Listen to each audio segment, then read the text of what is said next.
One of the solutions to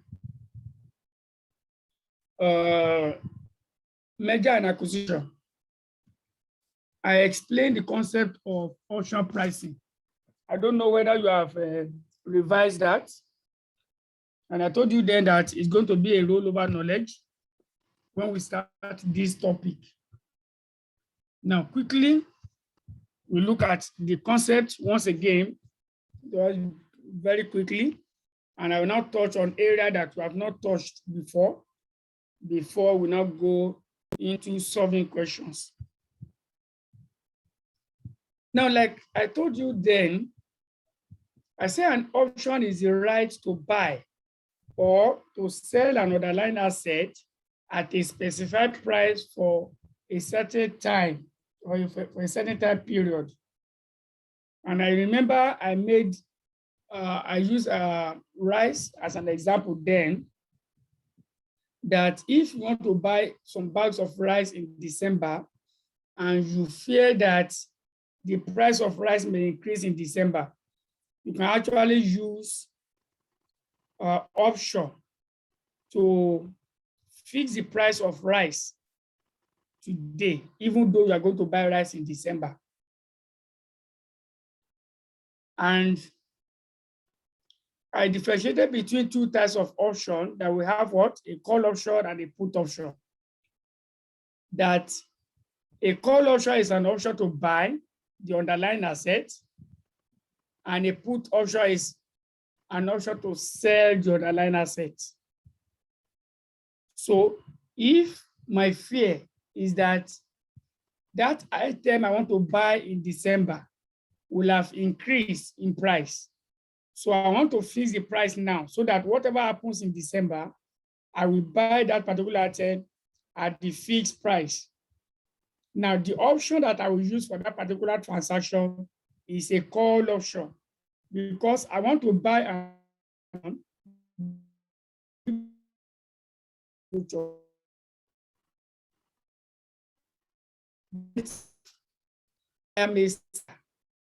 my fear is that the price of the item will have dropped when if you are selling.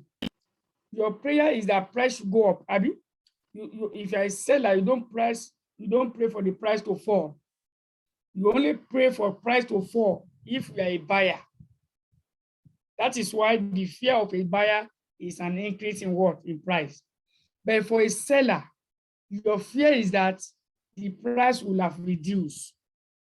So you want to ensure that whatever happens to the price in the future, you still be able to sell your item at a pre-agreed price. So the appropriate option for that particular transaction is a put option. So in summary, a call option is option to buy, while a put option is option to sell.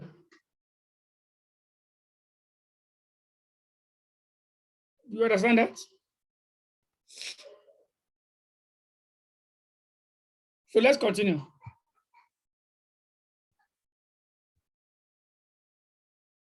We have what you call the exercise price. And basically the exercise price is the predetermined price at which the asset may be bought or sold. So give me just 30 seconds.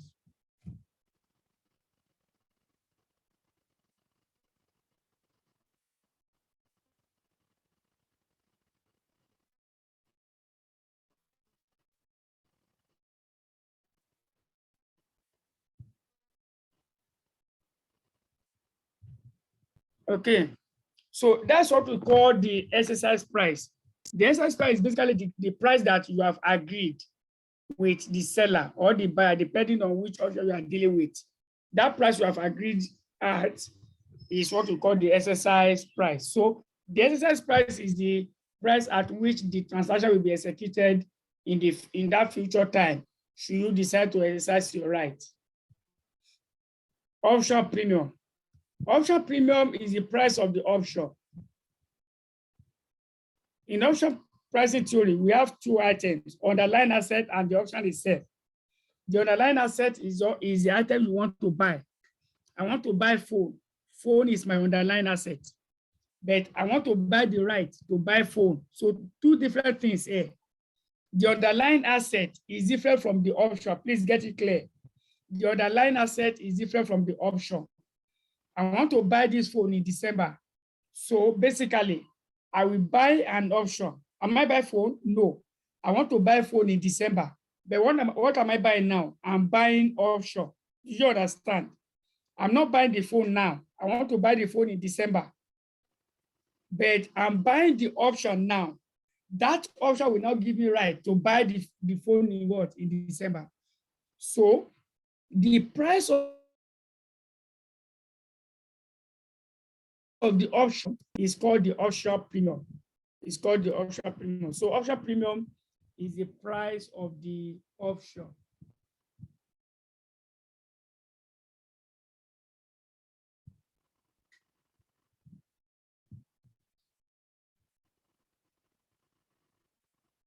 Now, I differentiated also then between American and a European options, where I told you that American option is the option that can be exercised anytime within when the offshore contract is formulated.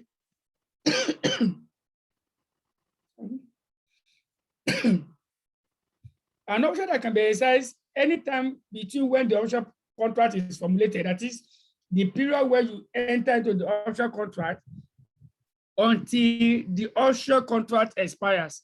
So in between, let me say I enter into the offshore today. Thank God, today is what? November 1. So let me say I buy a 2-month option. Okay, it's what I want to buy today. So I want to buy a 2-month expiry option today. So if I buy the option today and it's 2 months, it means the option will expire 31st of December. So I can decide to exercise my right anytime between 1st of November and 31st of December. That type of option is what we call American option. Why European option can only be exercised on the expiration date of the option contract. So if the option I have bought is a European style option, then I will not be able to exercise my right until December 31. Get it clear? That is the difference between European and American style option. We have what we call the offshore writer. The offshore writer is the seller of the option. Once again, I always repeat it so that you don't miss it all. There is difference between the underlying asset and option. When I say option holder, when I say option writer now, did I say the seller of the asset? No. What did I say? The seller of the option. The person selling the option. Not the person selling the option may not necessarily be the seller of the asset. The buyer of the asset may also be the what? The option seller. The seller of the asset may also be the what? The option seller. So don't get it twisted. Offshore writer is the seller of the option. And whenever you are selling, not only option this time around, whenever you are selling anything at all in the stock market, you would have heard them. If you are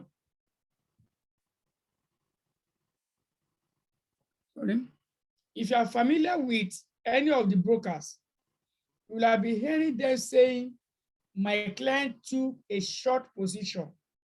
My client took a short position, or I want to take a short position in federal government bond.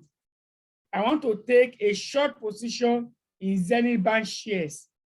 I want to take a short position in Access Bank shares.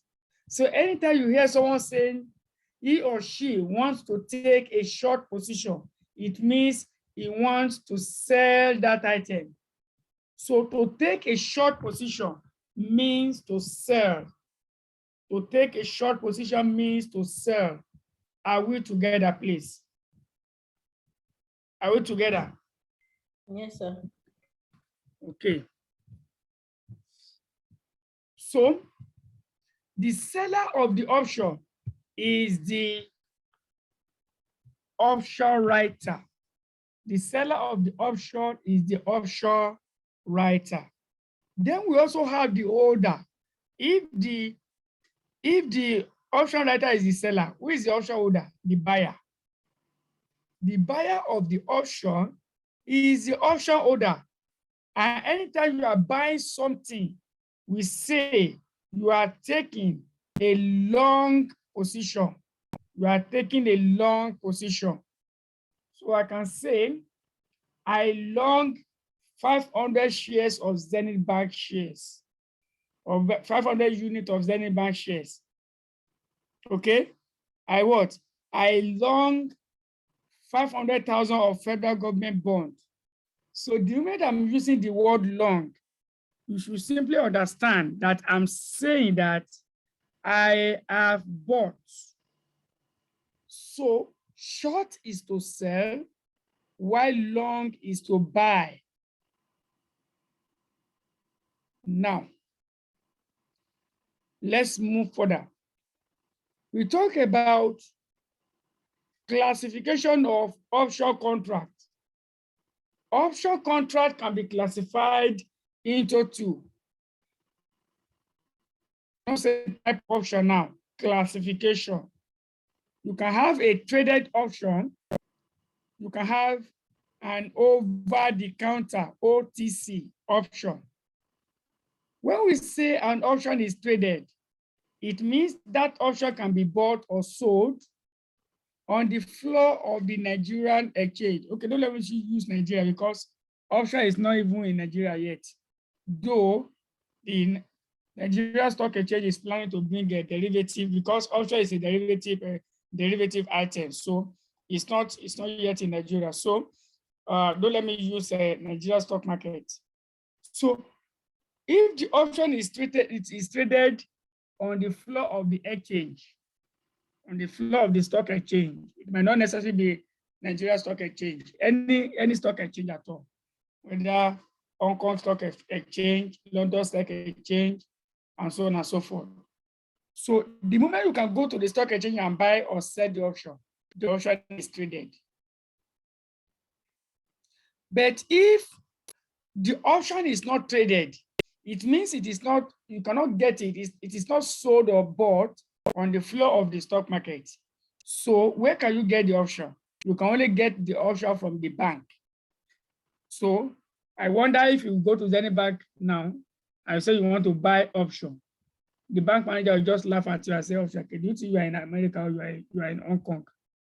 So in developed countries in the Western world, all these items are just like your normal Forex. The way you trade Forex here is the way they trade derivatives over there. The same way you trade your Forex. The same thing they do to derivative market. So they buy and sell in the hope of making profit on them. Yeah, we have some people that what they specialize on is what? Is trading in what? In offshore. And they make their huge sum of money from it. Just like we have Forex. So that's that about trading. And in this topic, we are going to be dealing with over-the-counter. You will be dealing with traded option when you are doing hedging. When you are doing hedging, that's where we'll be discussing trade. All the option we'll be discussing will be over-the-counter option.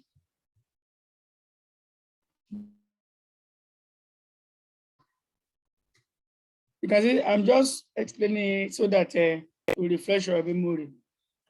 Now, all these items now, they are what I've not taught you before. So I will have to take a little time to explain it so that you understand. We call it the concept of moneyness of an option. The concept of moneyness of an option. Let me open my workbook. Option pricing theory.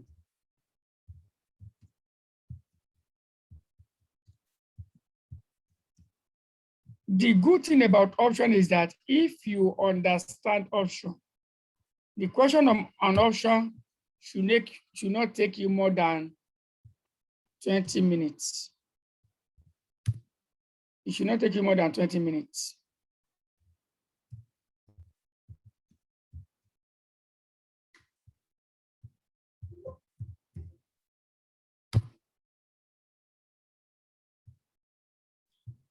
Okay, we want to discuss the concept of what? Moneyness. Concept of moneyness.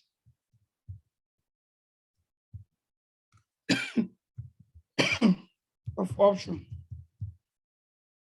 Concept of moneyness of option. And when we say moneyness, what do you mean? Moneyness means the ability or yes, let me say the ability of what? Of the option to be profitable to the option of the holder. Let me put it that in layman language. The ability of the option to be profitable to its holder is what we call the moneyness. You can hold an option and the option will be profitable. That is, if you are making profit on the option, you can hold an option and the option breaks even. When an option breaks even, it means there is no profit, there is no loss on the option. And you can also hold an option and you make a loss on the option. So these are the three things that can happen. So one, I want to look at moneyness with respect to call option. And I will ask you, let me now see. When you are dealing with call option, this is a question to all of you. When I'm dealing with call option, when will I exercise my rights? If you don't know this, then it means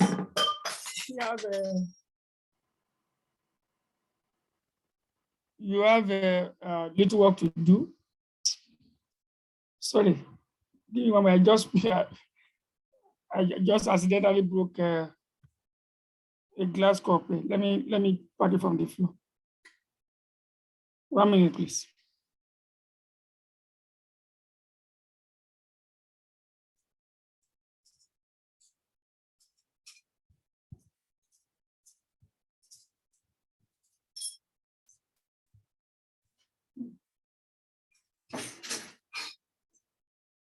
Okay, let us continue.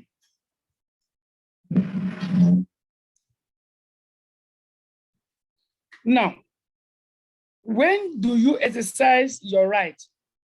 When you are holding a call option. Can anyone answer that question?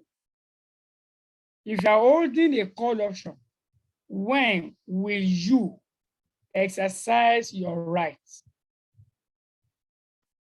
When will it be profitable for you to exercise your right?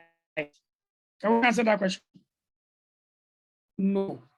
Okay, if no, it means you have not gone through the one we treated earlier. If you have gone through it, you should be able to answer that question. Now, when I was discussing call option with you, okay, you want to answer the question, right? Yes, sir. Then you said when the underlying asset is greater than the exercise price, then when the price of the underlying asset is greater than the exercise price, that is perfect. That is when we exercise the right of a call option. Don't forget that a call option is option to what? Option to buy, Abby. Buy. Yeah. Option to buy. Mrs. Tiwe, Mrs. Angela, are you with us?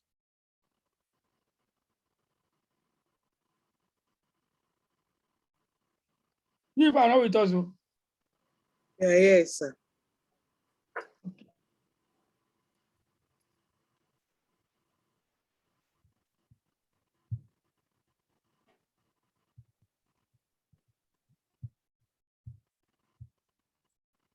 Option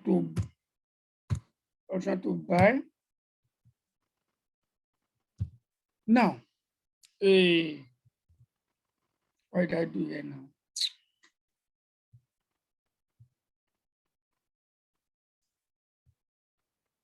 In our option valuation, I gave you SO. And I said SO is what? Current price, let me put it that way. Current price of the underlying assets.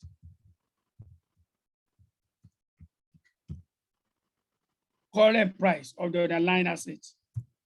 I gave you E. E is what? The exercise price. Exercise price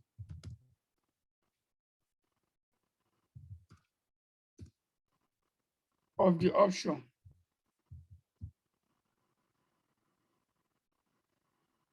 Now, if I hold a call option, and presently, let me say my current date is 1/11/2021. On this date, the price of the asset is 1,200. Are you with me? But I have entered into an agreement with the seller of that item that I want to buy. And I want to buy that item on the 31st of December, 2021. And I go to that man and say, come, I know this is the current price of this item that I want to buy. I know this is the current price.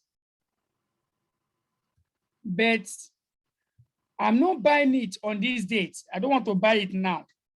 I want to buy it on the 31st of December, 2021. But I want us to fix the price now. I want us to fix the price now. What price? We are fixing the price on the 1st of November. But that price will be price that I'm going to use to carry out a transaction on when? On 31st of December. Please, are you with me? The reason why I'm taking this slow and steady is because if not of recent, pricing has been a constant question in the ICON exam. It is maybe 2 days ago, I think, yeah, 2 days ago, that they did not test offshore.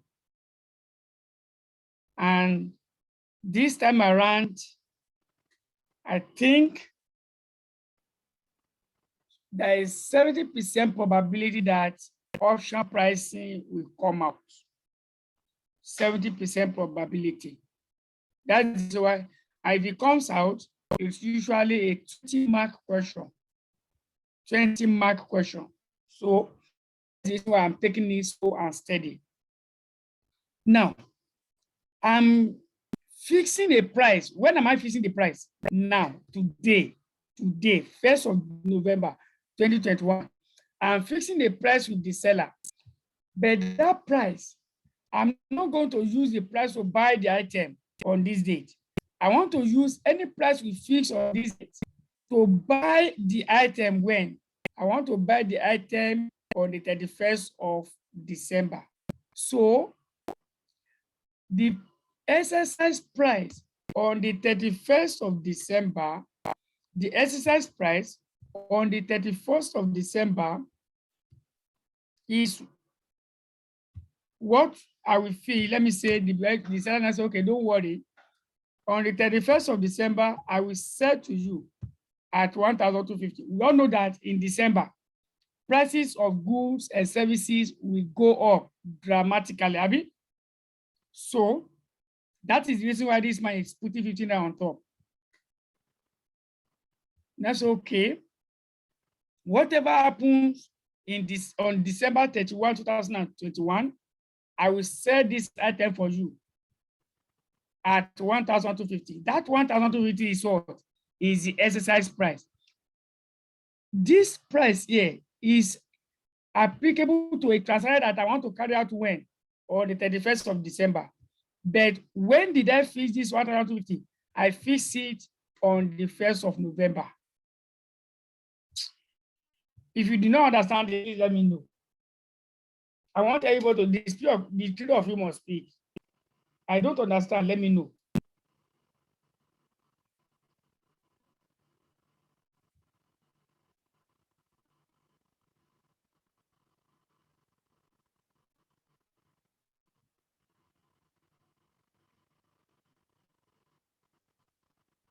You are not talking. Is it that everybody understood the word? I understand. Mrs. Angela.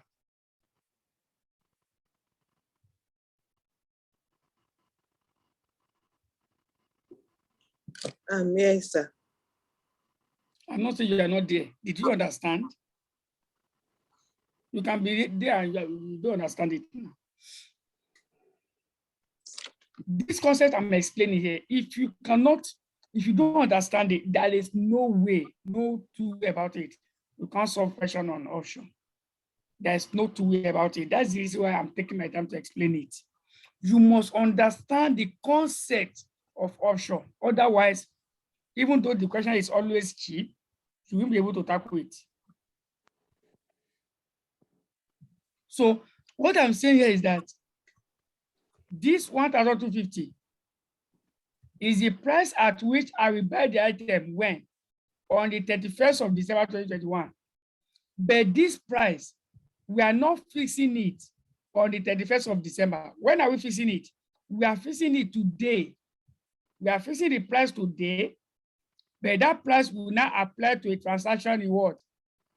In December, on December 31st, specifically. Now, let us now say that when December 31, on December 31,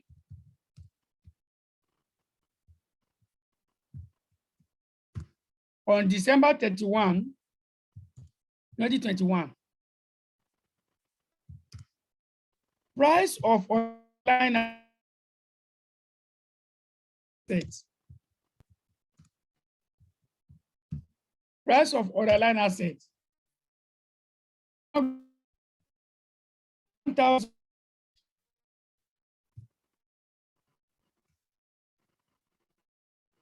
And I have already gotten what? I have already gotten a call option. Do you think I will exercise my right or not? You exercise your right. Mrs. Angela, Mrs. Chiwedi, you should be asking me now.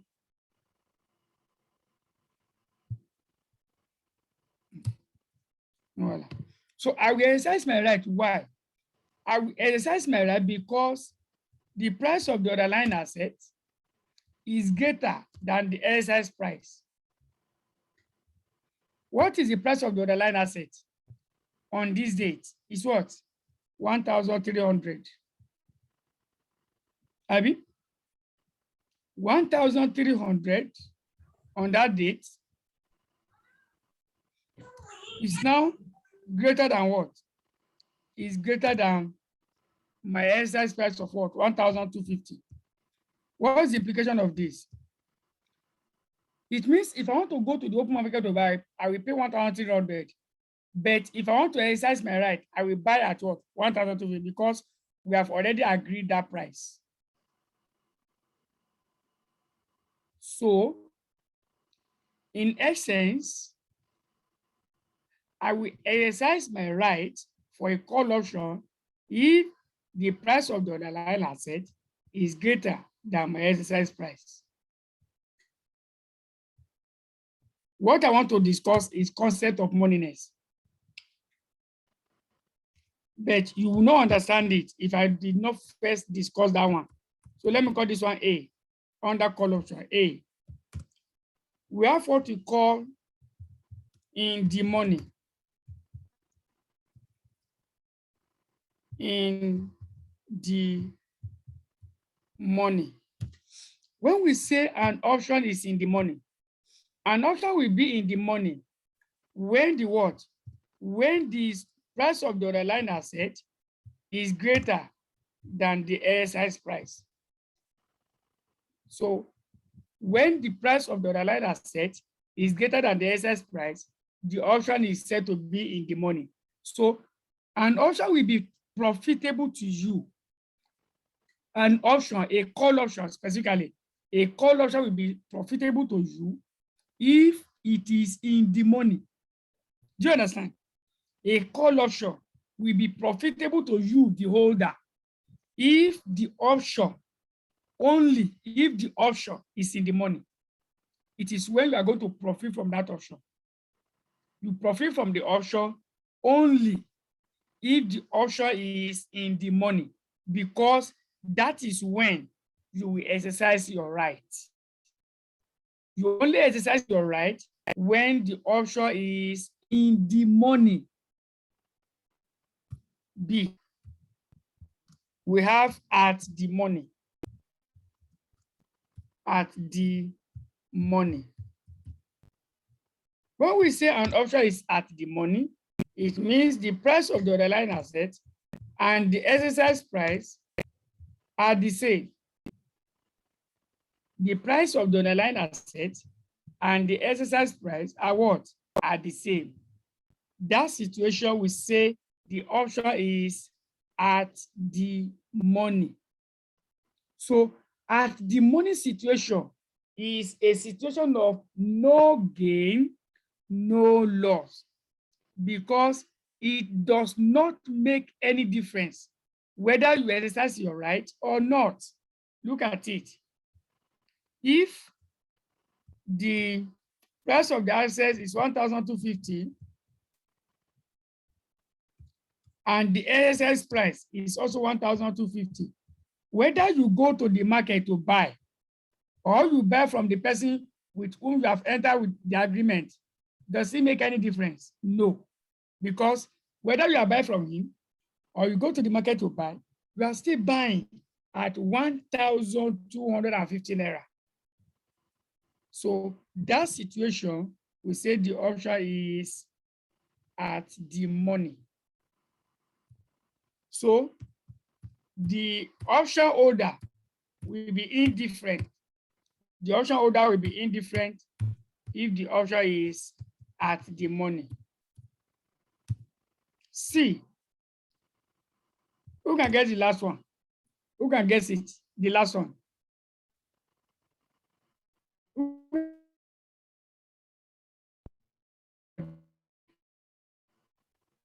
Okay.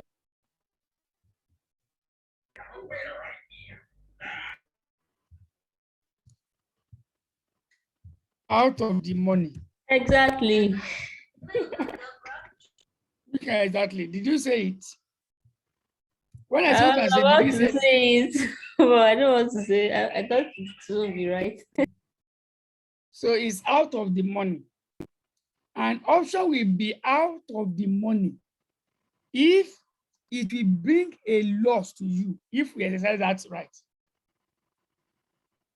It means that the price of the underlying asset is less than the exercise price. So if the price of the underlying asset is less than the exercise price, so why will I go and exercise my right? I will not exercise my right now. What will I do? I will only go to the market and buy at what? At the price of the underlying asset. Do you understand? Mrs. Yeah. Angela, please talk. Mrs. Angela, talk. If you don't talk, I will not continue again. Talk. Mrs. Angela, talk. Good evening, sir. Eh? Good evening, sir. But I didn't know we were having lecture today. Good evening, sir. Something we communicated since when they communicated, I think to 5. You didn't check the WhatsApp. No, I didn't check. I was very You're already busy. sleeping. Didn't check. You're already No sleeping. problem. So sorry. Mm. This 2 weeks is going to be marathon. You just accept me the way you see me. In fact, if I tell you that I did not rest for 1 minute before I started this lecture, when I got in, I sat down. I only greeted my wife. She only greeted me, welcome. Okay. And I sat down and I started the lecture immediately. I know she will even be angry with me right now. But I will have to beg her when I'm done. You understand now? Because I didn't even greet her. I just sat down, I started the lecture. I realized I didn't do anything. The food she brought is in front of me here. So I will eat it after the lecture. So it's for the betterment of everyone. You understand? Please just bear with me. Okay. Or you're offended. Ashunida. No. No, not at all. I said you are very strong. I'm very strong. What will I do? Mm. So let us continue. So when an option is out of the money, if you exercise that right, you will make a loss. You understand? You will make a loss because it will be better for you to go to the market and buy rather than you buy from the person with whom you have entered into the option contract. So I've explained concept of moneyness of an option with respect to what? A call option, which is option to buy.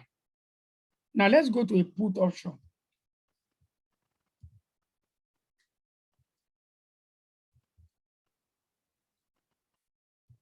A put option is option to sell. A put option is option to sell.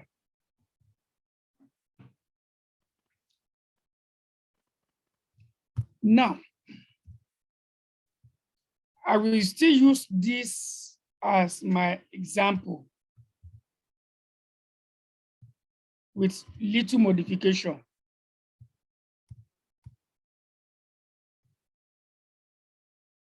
The current price of this asset is 1,200.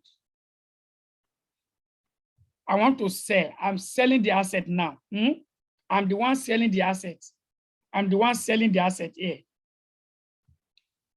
If I am the one selling the asset, maybe I have placed order for my product, and I'm a person that orders from I order from abroad, and my cargo is already on the sea. Okay, usually it might take 3 months before it gets to Nigeria.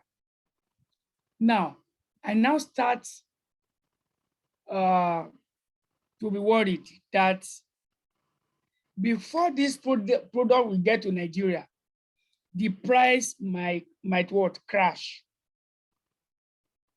If the price crashes, what happens? I make a loss, Abby.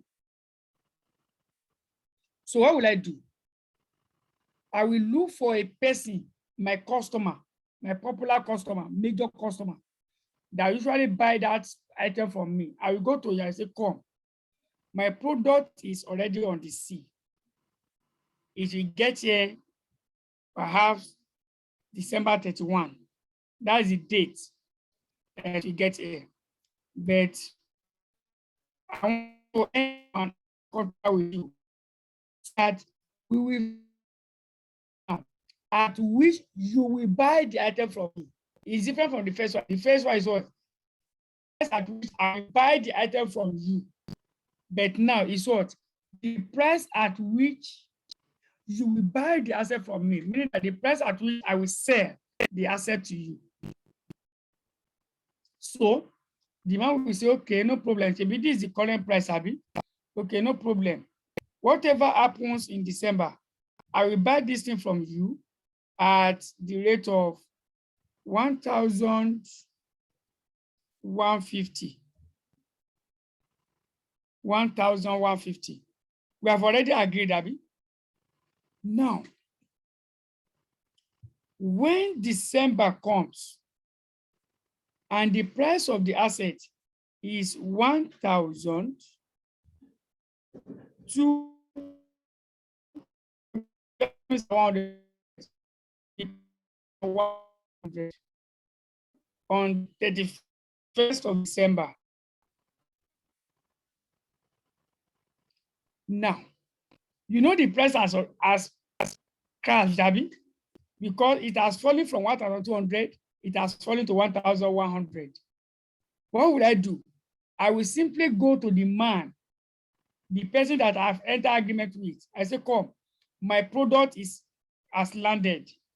And of course, I want to exercise my right.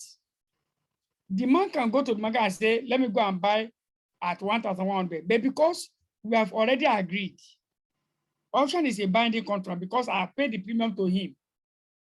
So he must buy from me. He must what? He must buy from me at 1,150. It means I'm exercising my right. So when am I exercising my right now? I'm exercising my right when the price of the underlying asset is what? Is less than the exercise price. Can you see that? It's the opposite of what we have here. So this one will change to what? To less than. Because if I should go to the market and sell, I will sell at a lower price at this. But if I exercise my right, I will sell at what? 1,150. So it is better for me to exercise my right. It is better for me to exercise my right. That is a put option.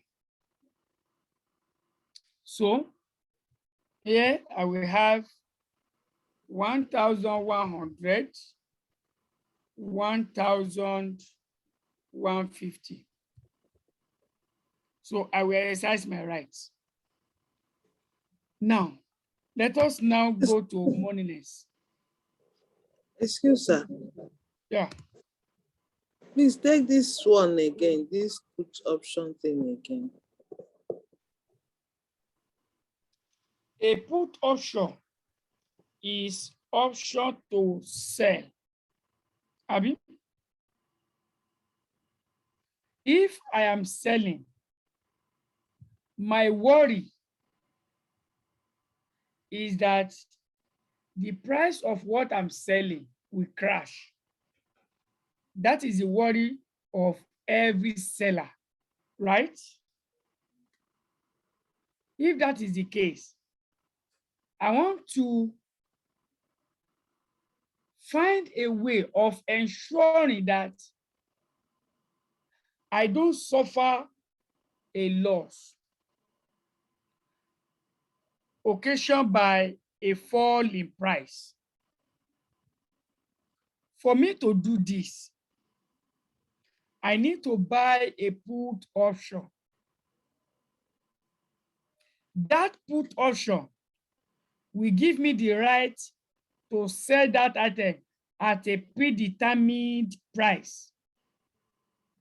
Now, I cannot sell the item to myself, Nabi. If I'm selling, it means I have to look for a buyer. So I will look for a buyer. I will not tell the buyer that, come, I have a product that I want to sell, but the product is not here now. The product is underway. I came to him on November 1st and let him know that my product is on the sea coming to Nigeria. So I want you to buy the product from me. Are you there? I want you to buy the product from me. and the price at which you are going to buy it, I want us to fix the price today. Mrs. Angela, are you there? I'm here. Okay. I'm with you. So I want you to buy this product from me on the 31st of December, but I want us to fix the price at which you will buy the product from me now. You are not buying the product now. We are only fixing the price at which we are going to buy the product in the future. So the man is okay. We agree that the man will buy from me at 1,150. Whatever happens to what? Whatever happens to the price. Now, if peradventure on that December 31, the price has actually to 1,100. Will I go and sell at 1,100 when I have already fixed the price with someone else at 1,150? No. So if this is the case on December 31, I will simply go to the person that I have had an agreement with, that come, I want to exercise, because I have the right to say to you, I have already paid you premium. I have told you option is not for free. For you to have the right, you must pay the premium. So that person that wants to buy from me has already collected the premium. I have paid him premium. So the moment he collect the premium, he is under obligation to buy from me if I decide to exercise my right. Sir, so the buyer cannot opt out. He cannot opt out. He cannot opt out. He must honor the agreement. It is only if I decide not to exercise my right that is free. If I decide to exercise my right, he cannot reject it. Do you know the reason? Because I have already paid him now. I've already paid him premium. Do you understand? Yoruba will say,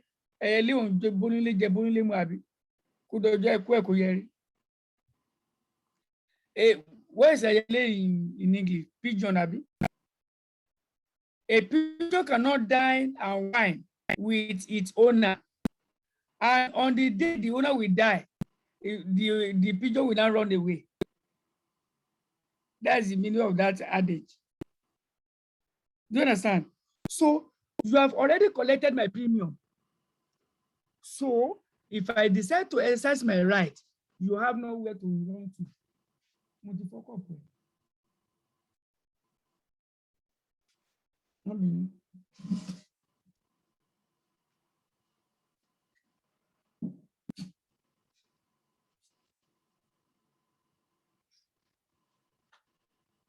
Okay, sorry, let's continue.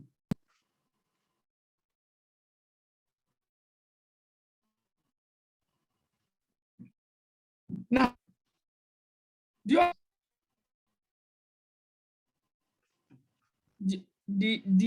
buyer, the person I want to sell to, cannot opt out. Let us continue. Okay, So, sir, in this put option and call option, in the call option, is the buyer that can exercise rights. In the put option, yes, is the seller that can exercise rights. Right? exactly. That's how we say call option is option to buy.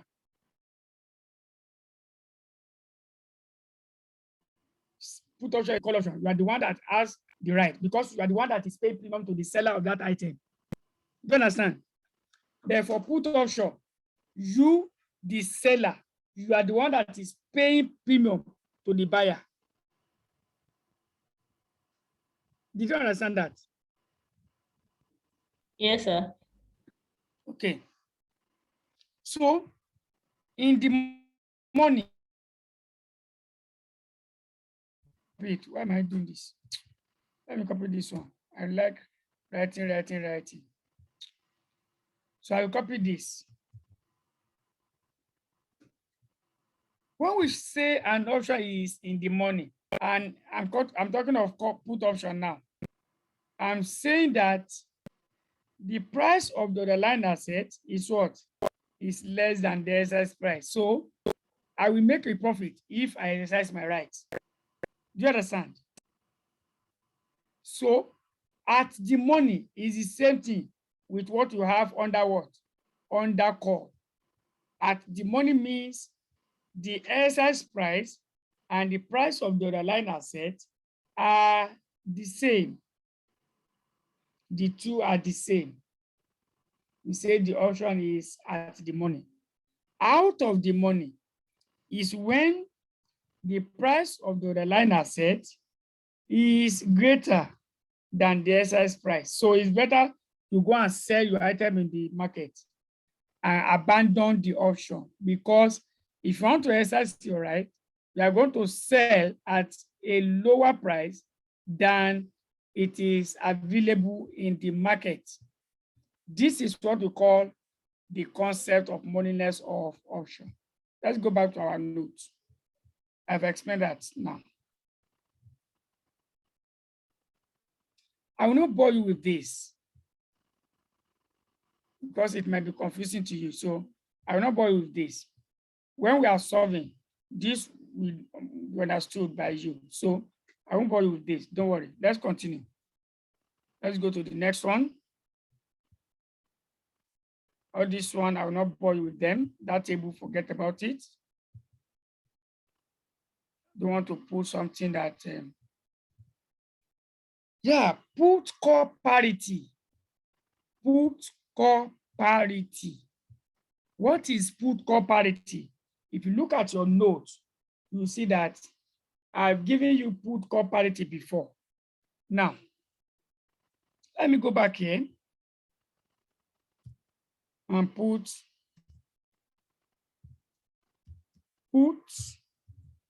call parity.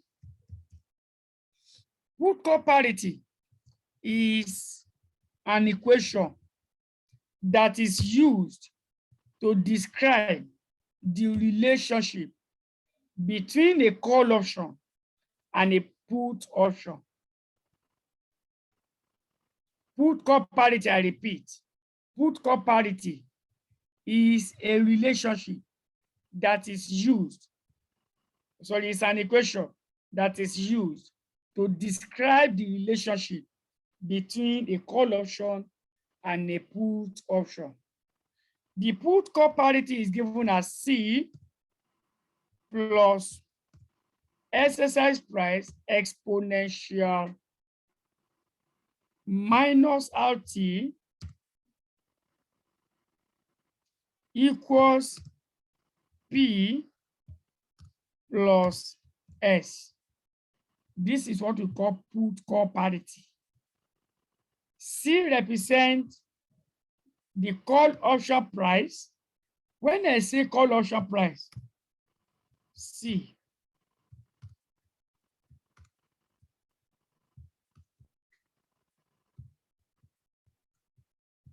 call option price simply means what? It simply means the option premium. Okay? It simply means the option premium. So anywhere you see call option price is option premium, or put option price is also option premium. So E is the exercise price. Small letter e is exponential function. Exponential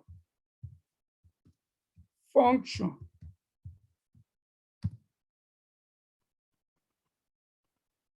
R is risk-free rate.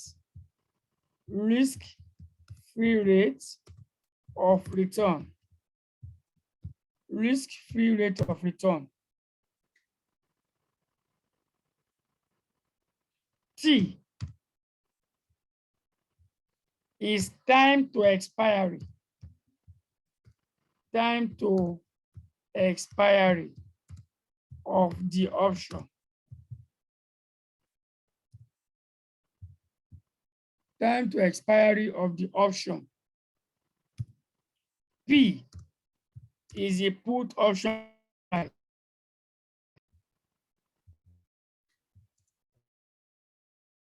Which is option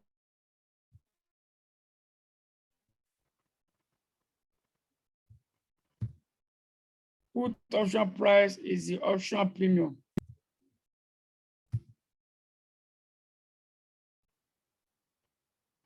Then S is price of the underlying asset.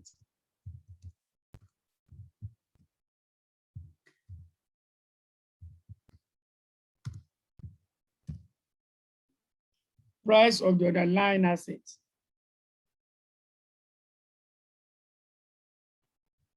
So this, if you look at this formula very well, you see that it is connecting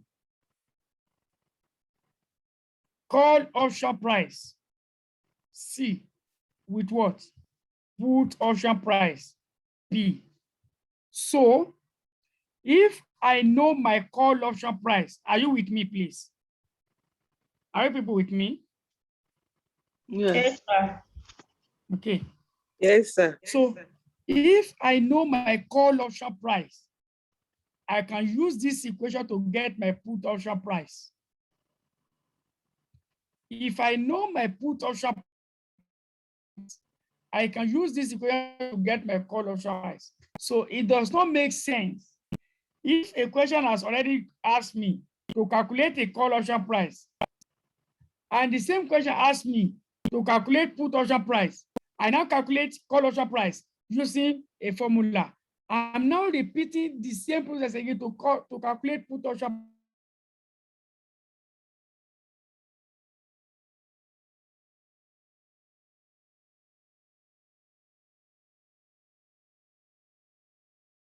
price to get the price of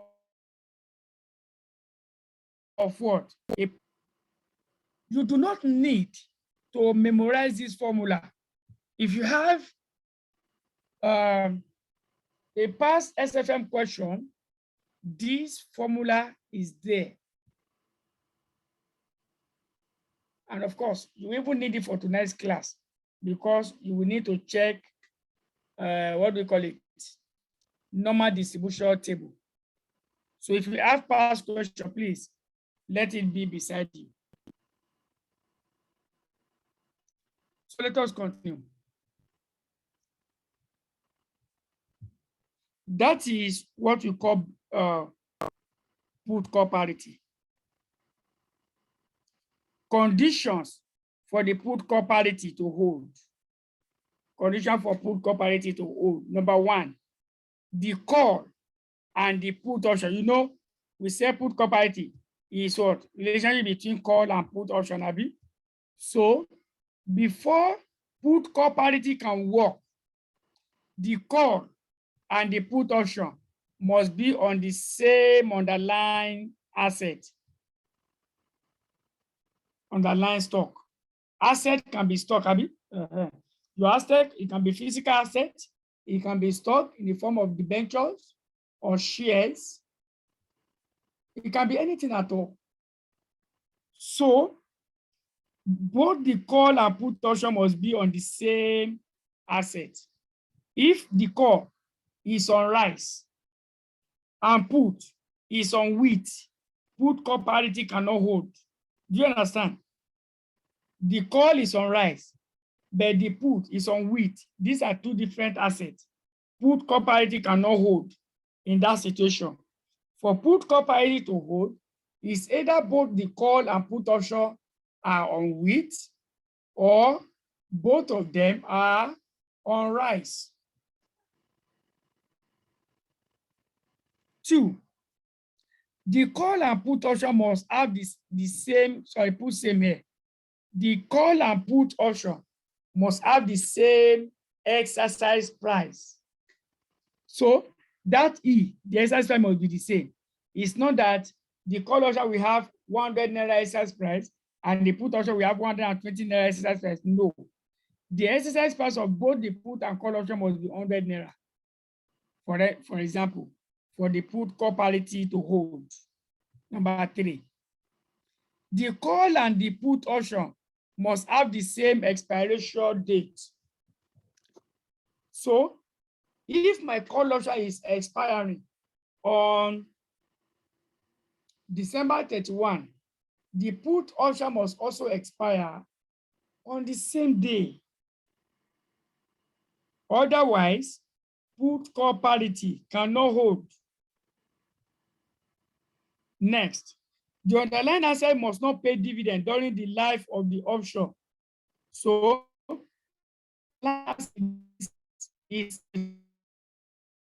because if option share, the share must not pay dividend throughout the option period. The company must not pay dividend on the share. If the company pays on the share, put call parity cannot hold. The call and the put must be European style of. What is European style? Who can tell me? What do you understand by European style option? At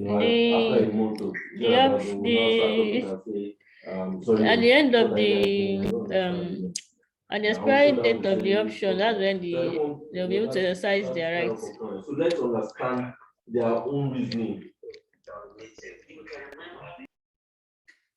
Okay, that's good. That's what we call European style option.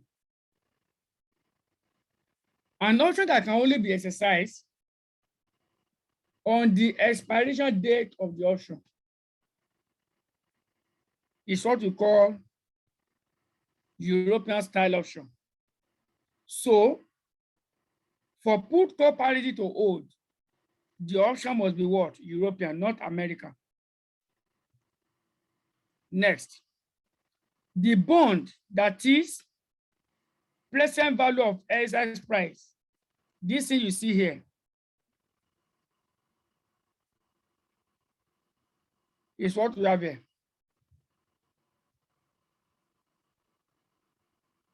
That thing you are seeing there means present value. The normal present value you know, that's it there. That's it there. If I pick my calculator, you have a constant cash flow. Are you there? That you want to discount. Constant cash flow. I can represent with my E. Let me say my cash flow is 100, constant. And my WACC, cost of capital, is 5%. And number of years is 5. The moment I put it in this formula, what will come out is present value. So that item then means present value. Let us continue. Okay, let me, in case you forgot that, you can write this. Let me just copy so that I won't waste my time.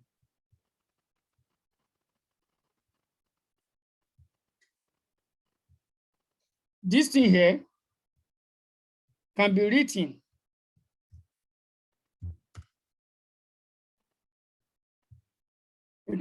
as E over 1 plus R raised to power N. The same discount formula you know, Abby? Is that not discount formula? If you don't want to write it this way, you can also write it as what? As E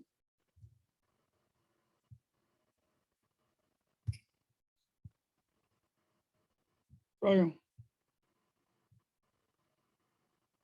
You can write it as E times 1 plus R raised to power minus N. Still the same discount What's wrong with me?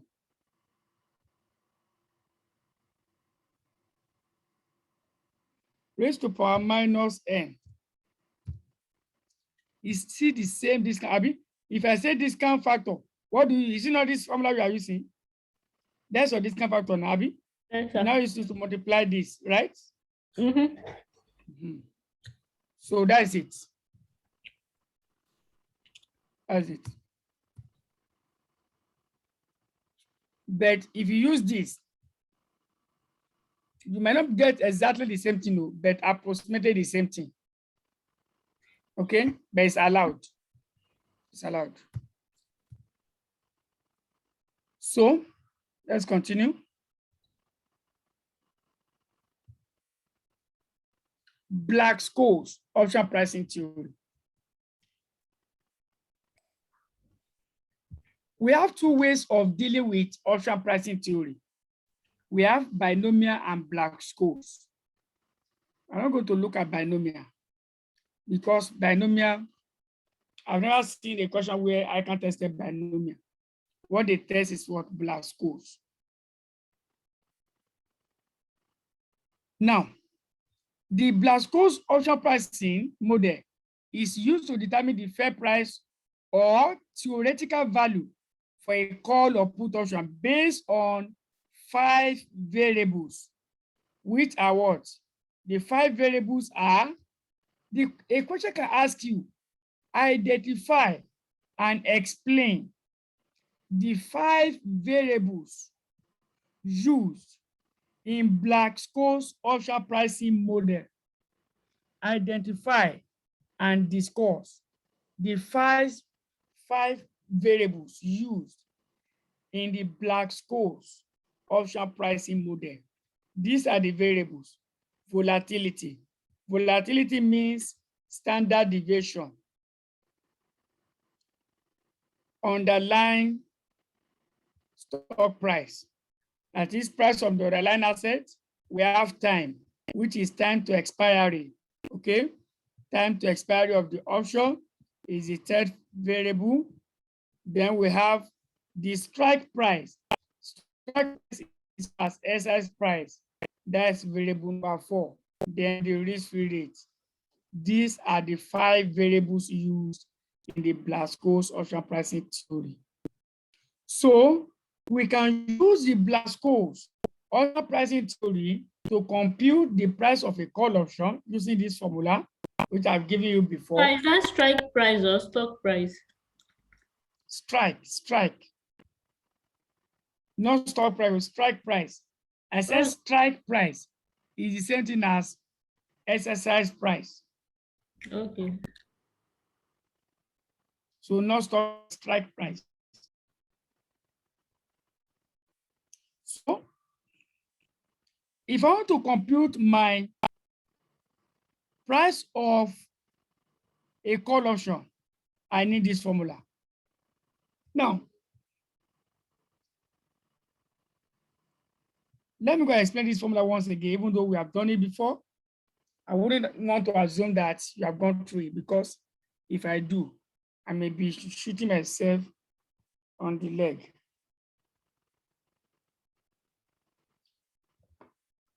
I want to calculate the price of a call option. The formula is C is equal to SO.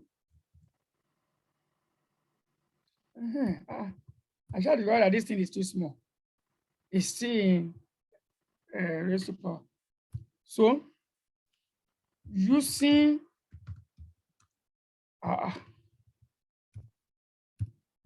what's wrong with you? Using the Black-Scholes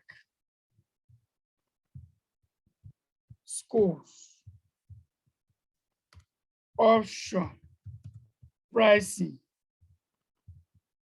model, that is BSOP, Black-Scholes option pricing model. So if I want to use Black-Scholes option pricing model to calculate the price of a call option, I will have C is equal to SO times ND1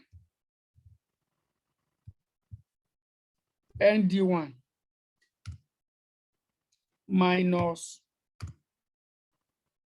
E. I'm not waste my time. I just copy from here. Minus E times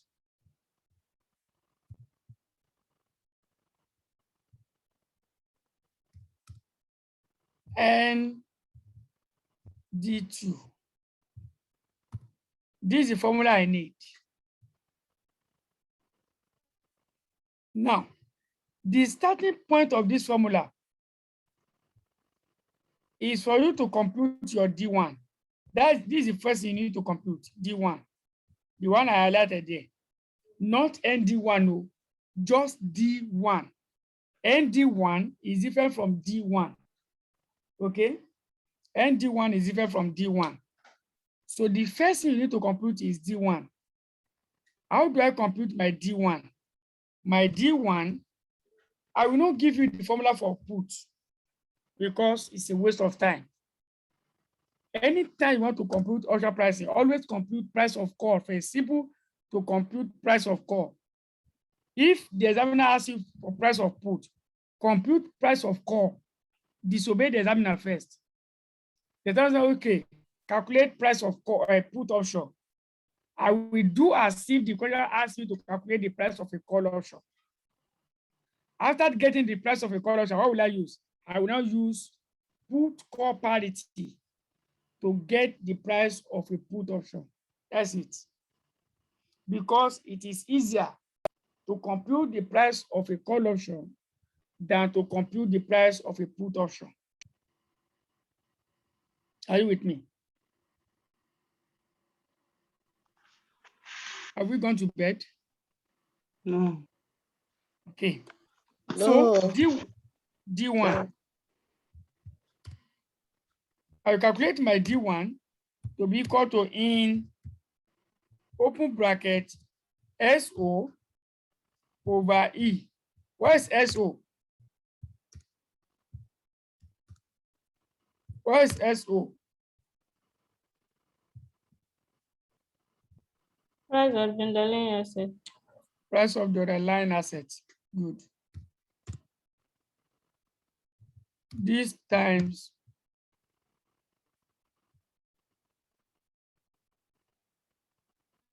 I'll use this to represent my standard deviation. Now, what you need is variance. You have to look at the question very well. What they give you, is this standard deviation? If yes, you need to square it. Because what you need in this formula is what? Is variance, not standard deviation. So square of standard deviation is variance. Square root of variance is standard deviation. If the question gives you standard deviation, good, just use it directly. But if the question gives you, if the question gives you variance, use it directly. But if the question you square it. So anything you get here times T, which is time to expiry. So everything will now be divided by standard deviation, which is this. Standard deviation times square root of T. I'm going to get my square root here, and then we have it. Square root, yes, this square root of T. So this is how you will get your what? This is how you will get your D1. When you are done with D1, you go again. You have to calculate D2. That's the next thing you must calculate. The first thing is what? D1. When you are done with D1, you calculate D2. You are not using this formula to calculate D2 again. No. The moment you have your D1, D2 is simple to calculate. D2 is simply the difference between D1 and what? And standard deviation root of T.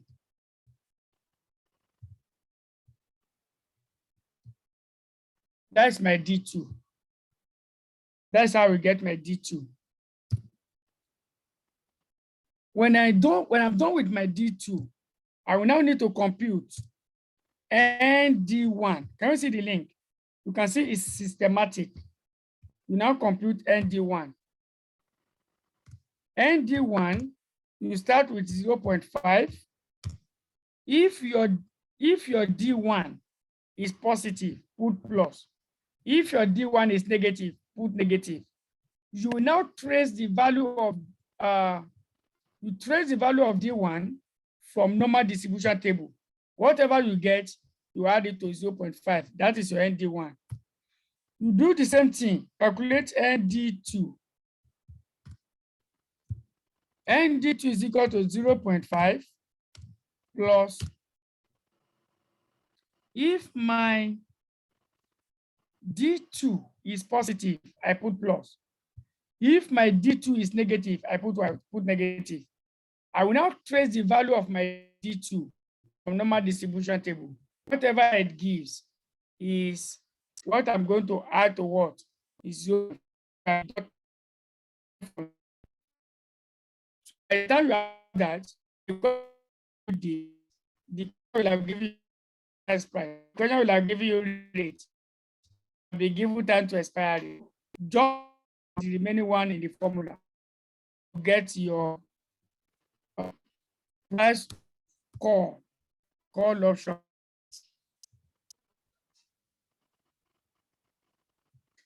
So the component of the formula is what you have here. I've already explained it. This. P is put option price, though I've told you don't bother with put option price. Call option price of current stock price, exercise price, value of the area under a normal probability bell-shaped curve. Just say value of the area under normal distribution. R, risk-free rate. T, time to expiration. D, standard deviation. I can even put my standard deviation from there. Let me pick my standard deviation so that we use the correct standard deviation. That's standard deviation.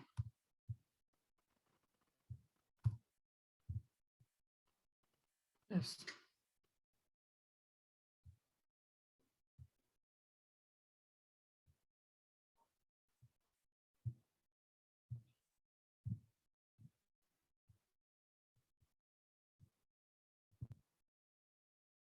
Okay.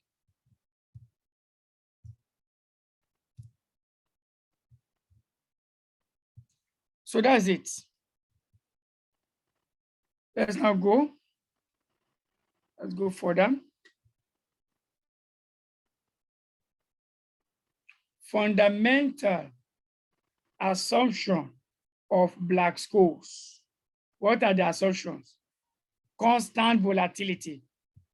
Volatility will not change over the life of the option. Interest rates will remain the same. Underlying stock does not pay dividend, just like we have it under put call parity. So no transaction cost in the market. The option are European option, no share call option. The future share price volatility can be estimated by observing past share price volatility. So all these are just assumptions. So if you can just know 5 out of these assumptions, you are done. Don't try to cram everything, there's no time. Now, let's go to the most important thing that you need to know, you need to understand. In addition to your Black-Scholes, you must understand what we call Greeks. You must understand Greeks. We have, I think, about 4 to 5 Greeks. But out of all of them, is only one that have a practical application to option pricing theory. Others, you just have to know them because ICANN has one time tested them. You understand? Just in form of theory. But the one that is having application is Delta. Who is from Delta State here? So if you are from Delta State, we are going to discuss your town this evening. Now, let's look at the various Greeks that we have. We have delta. What does delta measures? Delta measures the rate of change, in the price of the underlying assets. Sorry, in option price rather. Okay, the rate of change in the option price when the price of the underlying assets changes. What am I saying here? I'm simply saying that, okay, let me do this. Let me say my price of the underlying asset is 100 and my call option price is 2 naira.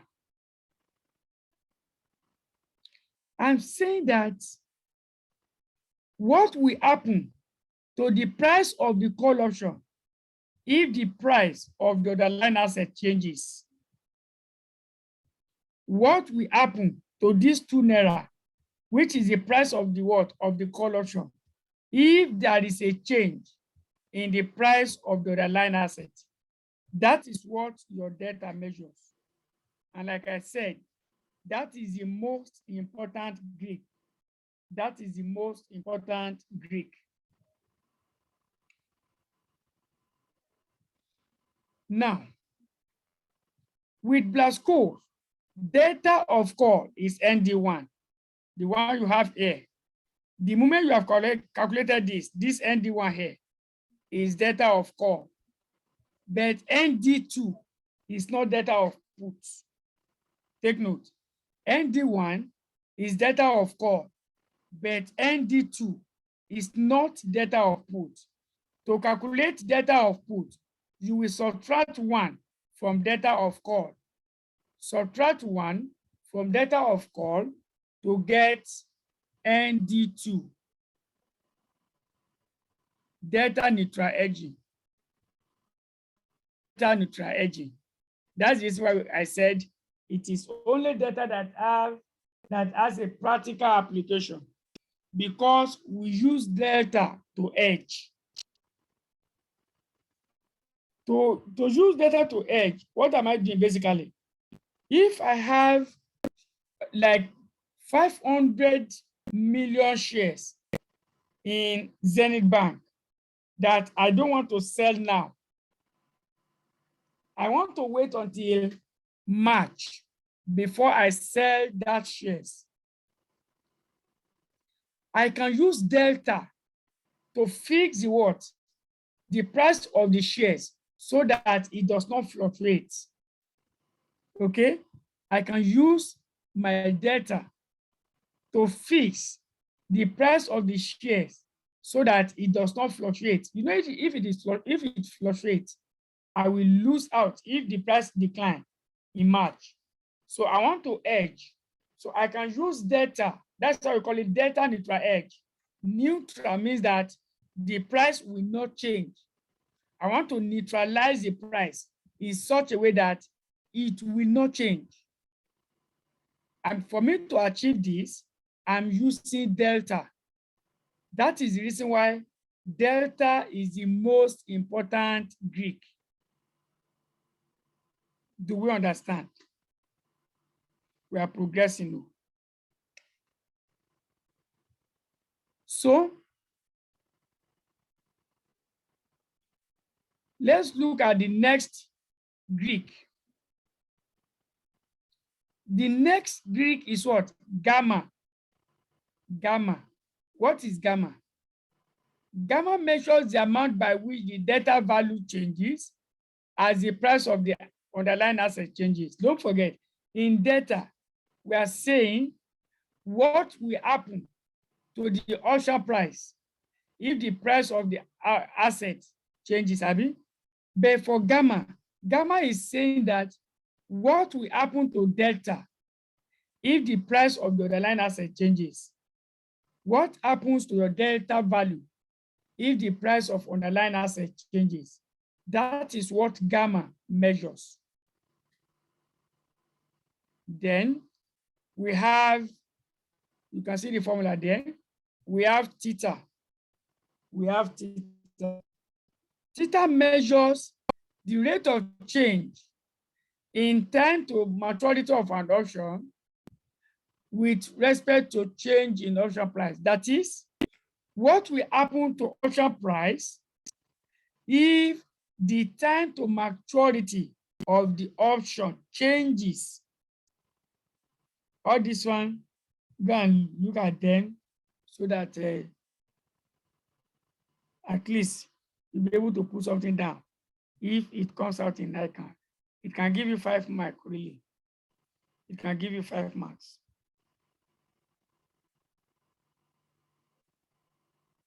So we have raw. Raw measures the sensitivity of option price to interest rate. So interest rate. What happens to option price when the interest rate changes? And Vega. Vega measures change in volatility, which is standard deviation. And what? The rate of change in price of the underlying, price of the option. So in other words, we are saying, what happens to the option price if the volatility changes? If the volatility changes, what happens to the price of the option? These are the gifts that you have. The most important of them is delta. And the reason why delta is important is that we use delta to hedge. We are done with the theory part of option. We are going straight to calculation now.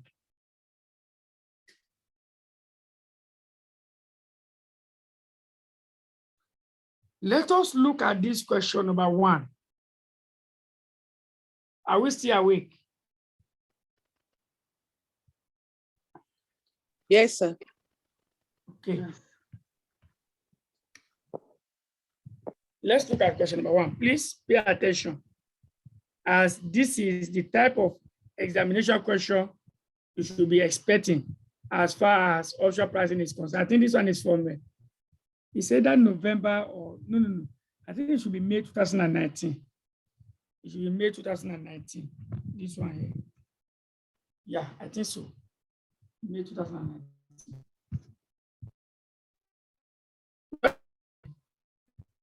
It's like 2 that I've not said question on this. I think this was the last question they set on option pricing theory. So let's read the question.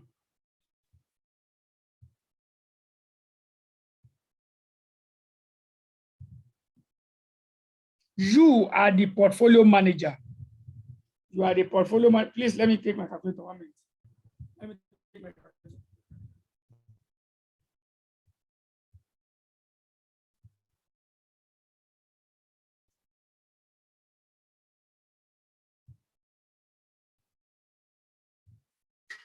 Okay. You are the portfolio manager of an asset management company based in Kano. Your company has in its portfolio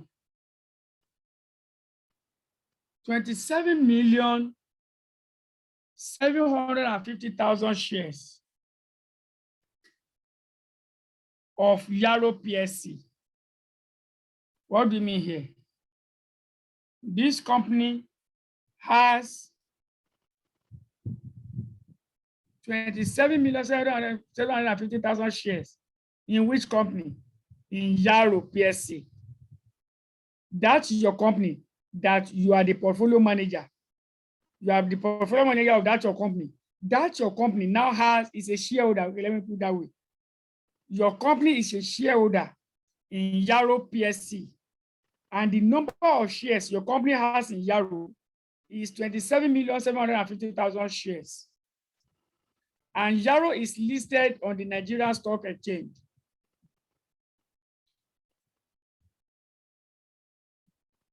The shares are currently trading.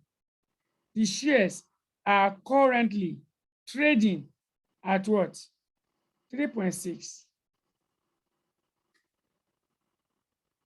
So, what do you think that 3.6 represents? Who can tell me? What do you think it represents? Okay, let me start like this. What is my underlying asset here? What is my underlying asset here? What is my underlying asset here?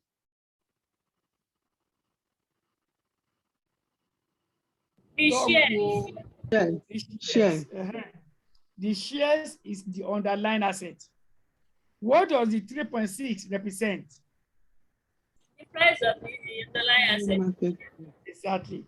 Because that is since my underlying asset is the shares, that 3.6 represents the current price of the underlying asset. Do you understand that? Yes. Now, your company plans to sell the shares in 6 months' time. Your company plans to sell the shares in 6 months' time. It means my company does not want to sell these shares now. It wants to sell it in what? In 6 months' time. That's risky, Nabi, because in 6 months' time, the price of the shares may crash. The price of the share may crash in 6 months' time. Now,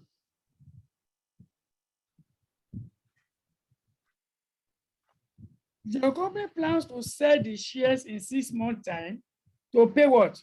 To pay dividend.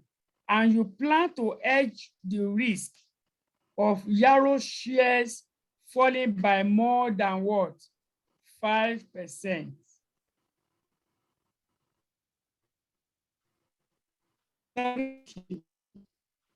If I want to hedge the price of this, if I want to hedge the price of the share, what option do you think I need to buy?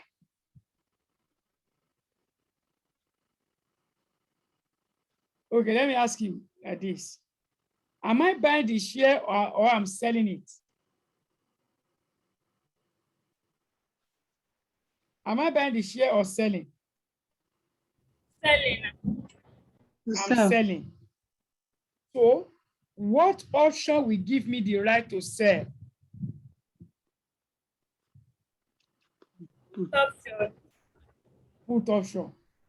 That is the way you lead yourself. That's why I said option pricing is very, very simple.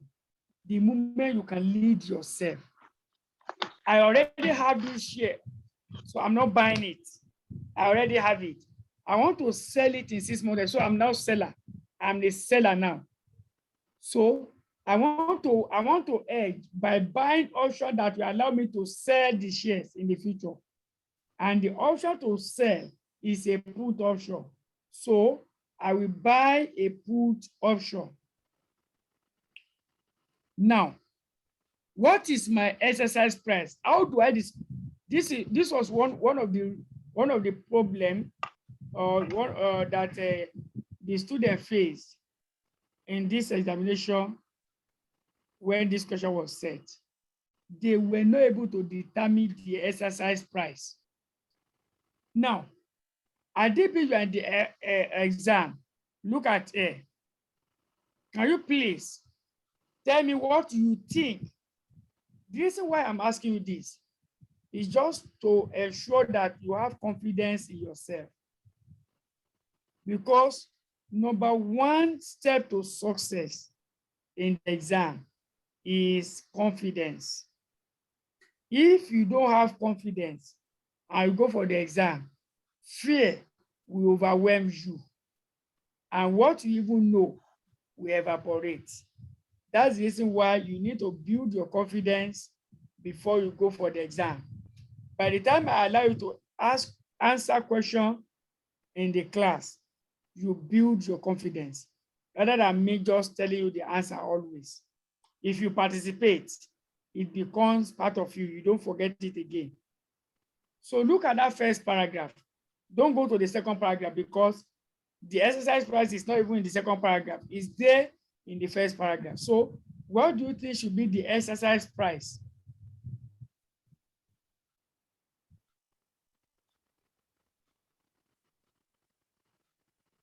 Yes.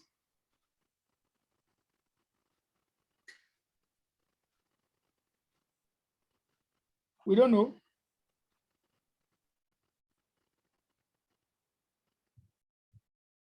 I think Okay. Okay, well, talk. if they reduce the the price of the share by 5%, That's that perfect. represents That is perfect. That is the exercise price. Because what is the fear of your company? The fear of your company is that they don't want the price to reduce by more than what? It means they are still willing to accept a reduction in price to the tune of what? 5% of the original price, Abi? So it means that they are willing to sell at 95% of the current price. That is the exercise price.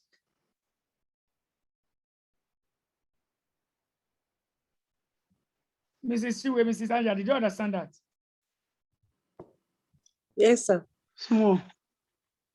Small. Let us make it big. Where don't you understand? This plan to hedge the risk of Yaro's shares falling by more than 5% from their current market price. Now, You're saying that usually, the exercise price is always set a little lower than the stock, the price of the underlying asset. The exercise price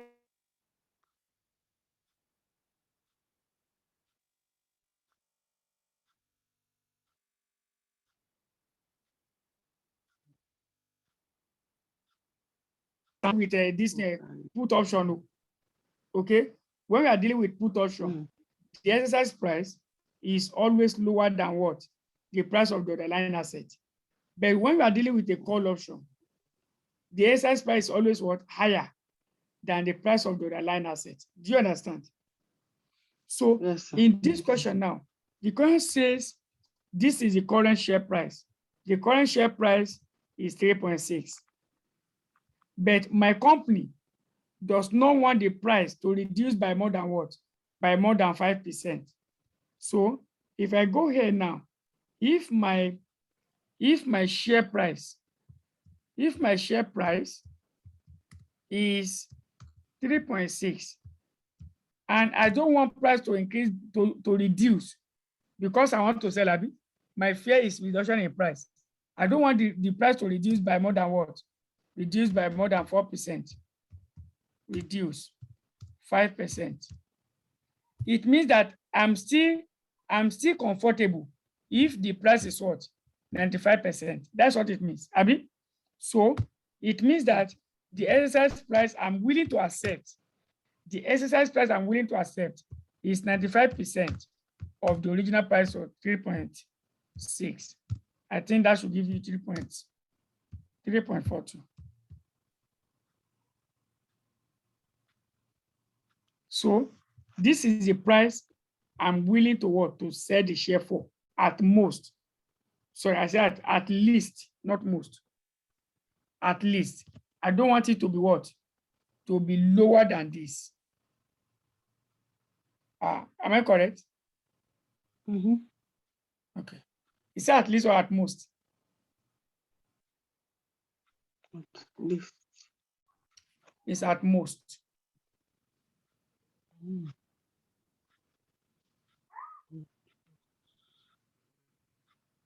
So let's continue. Do you understand that concept now? Yes. Okay.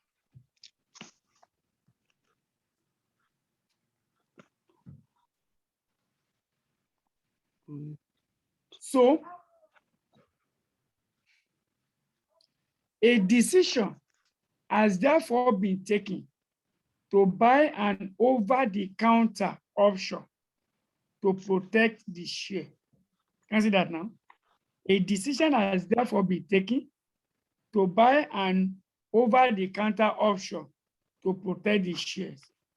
Does the company tell you put option? Sorry, does the question tell you put option or call option? The question will not tell you. It's left to you to know which option you need to what to use. So a merchant bank has offered to sell an appropriate 6-month option to your company for 1,250,000. So one merchant bank that you contacted is now saying, okay, they are going to sell the option for you at 1,250,000. Yaro's share price has annual standard deviation of 13% and the risk-free rate of 4% per year required. Evaluate whether or not the price at which the merchant bank is willing to sell the option is a fair price. That is, this price here that the merchant bank is quoting for me, is the price fair or am I being overcharged? This one has started again. I just pray it does not affect the network like we did yesterday. Do you understand? We want to see whether this price of 1,250,000 is fair or is it too much? That's what the question wants us to do. Can you hear me?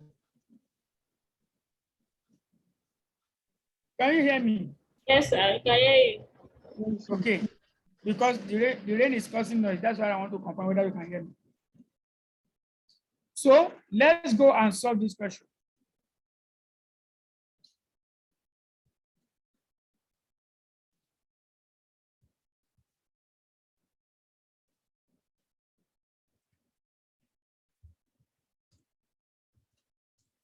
Example 1 on Yaro.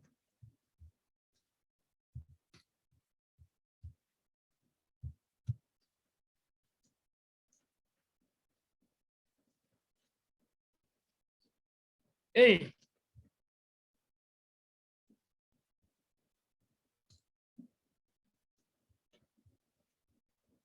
Computation of the price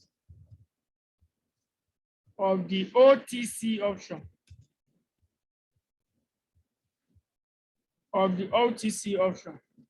So my company will need, okay, let me put it this way. Since the company plans to sell,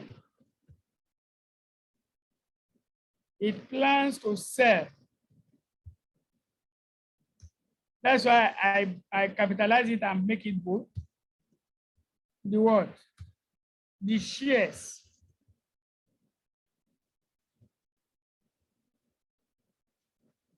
in 6 months. It should buy a put option. You should buy a put option. That is option to sell, Abi. You are buying option that will enable you to sell. Now,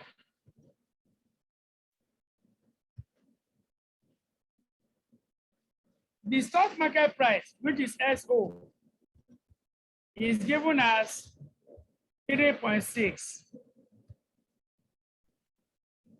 The exercise price is given as 3.6 times 95%. That is 3.42. Standard deviation.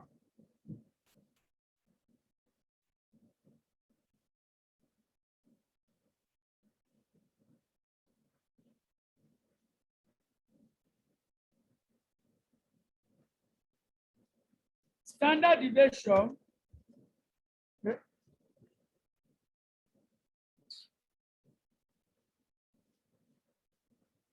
is equal to 0.13.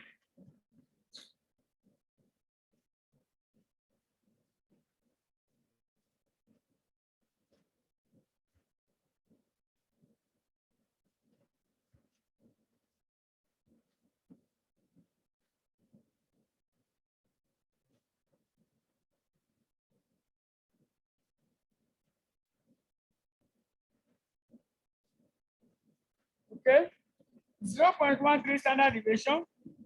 What's my risk-free rate? My risk-free rate is 4%. What's my time to expiry? Time to expiry is 6 months. But please take note. Your time to expiry must be estimated in years. So 6 months is equal to 6 over 12 months, which is equal to 0.5 years. 0.5 years. Okay? 0.5 years.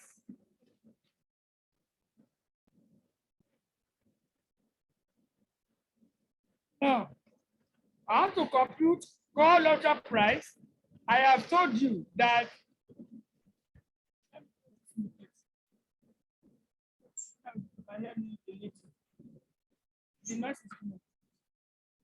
okay, I think it's better this way, Abby. Can you hear me? Yes, sir. Yes, sir. Okay.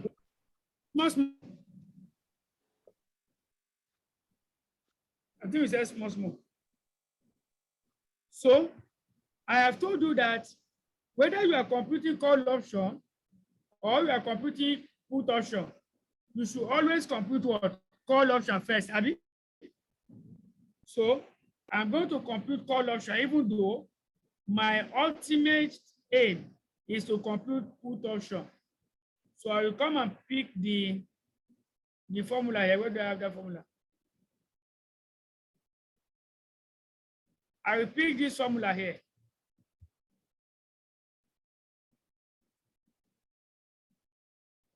That's my call option price. And I said the starting point is what? You computing D1. Is you computing D1. That's the starting point.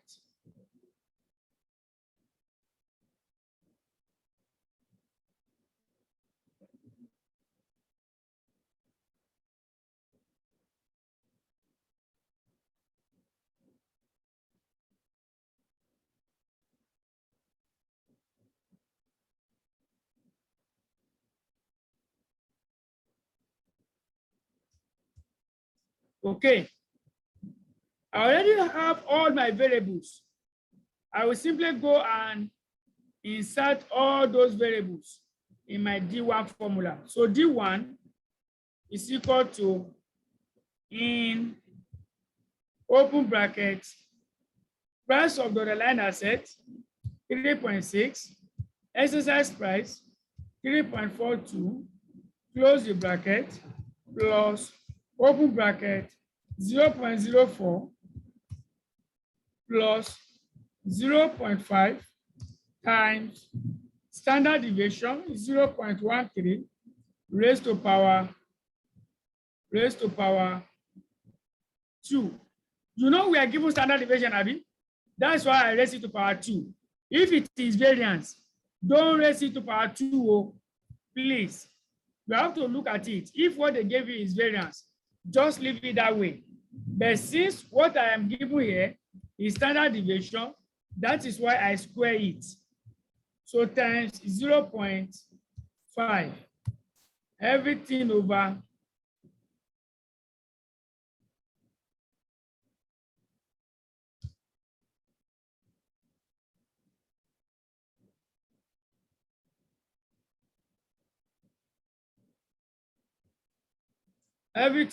standard deviation is 0.1213. Don't go and square this one, no. Don't say because I said square this one, you now come and square this one as well. No. This one is standard deviation.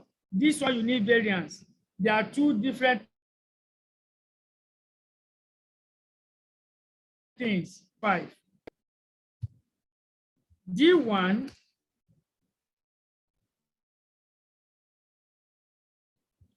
what is my, now let's pick a calculator.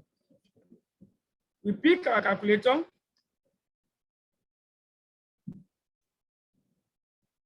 I will press in where you have in on your calculator. Press that in open brackets. 3.6 over 3.42. Close the bracket. We have 0.0513 approximately, 0.0513 plus, go to the bracket. I want to evaluate it once. I will press 0.13 raised to power 2, press equal to, whatever it gives you, multiply by 0. Multiply by 0.04 is equal to whatever it gives you, go and multiply by 0.5, the one outside the bracket. We have, okay, let me do it this way. For confusion, 0.3 square, 0.13 rather, and 0.5 plus 0.04. One inside bracket will give us 0.0485. 0485 times 0.5.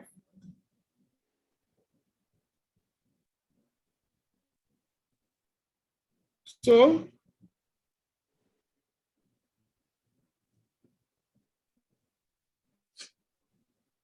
then I will have 0.13. Please, now wait. Yeah. Let's do this other one again. I can hear you. 0.0485. How did you start it? Which one? This Okay, 0. this one, Abby? Yes. Oh yeah, pick your calculator. I'm with it, sir. Press is 0.13 raised to power 2. 0.13 raised to power 2. Press equal to. Have you done that? Yes, sir. And it gave me 0.016. Then multiply whatever. Multiply by 0.5. Have you done that? Yes, sir. Okay, it's plus. Then add 0.04. What do you have? Okay. My calculator. Eh? I can't hear you. Okay, 0.04845. 484 something, Abby. Approximately Yes, 484. 4845. Did you get it now? Yes, sir. Okay. So this one, press your square root sign on your calculator, then put 0.5. Press equal to. You will have 0.7071.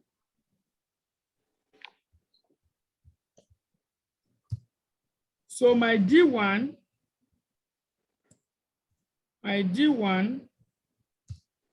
will be equal to 0.0513 plus everything in bracket is 0.0485.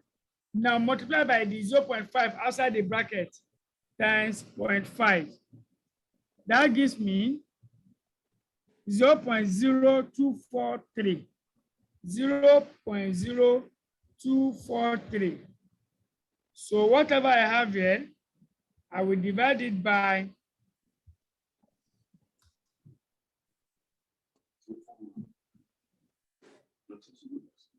0.13 times 0.7071. That will give me 0.0919. 0.0919. Are we following? Are we following? Yes, sir. Yes, sir. Okay. So my D1 will be equal to, add the numerator together. I have 0.0513 plus 0.0243.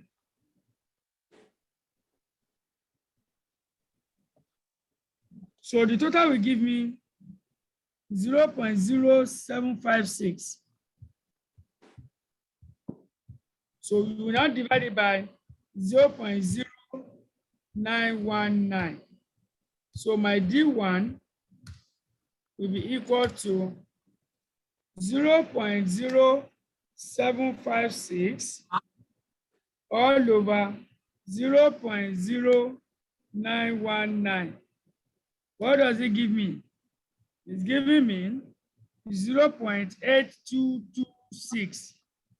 0.8226. Now, always approximate your figure for D1 and D2. Specifically, D1 and D2. Always approximate it to do 2 decimal places. So, to 2 decimal places, this will give me 0.82. That is my D1. Then, the next one to calculate is what? D2. And I have told you that D2 is equal to D1 minus what? D1 minus this man here.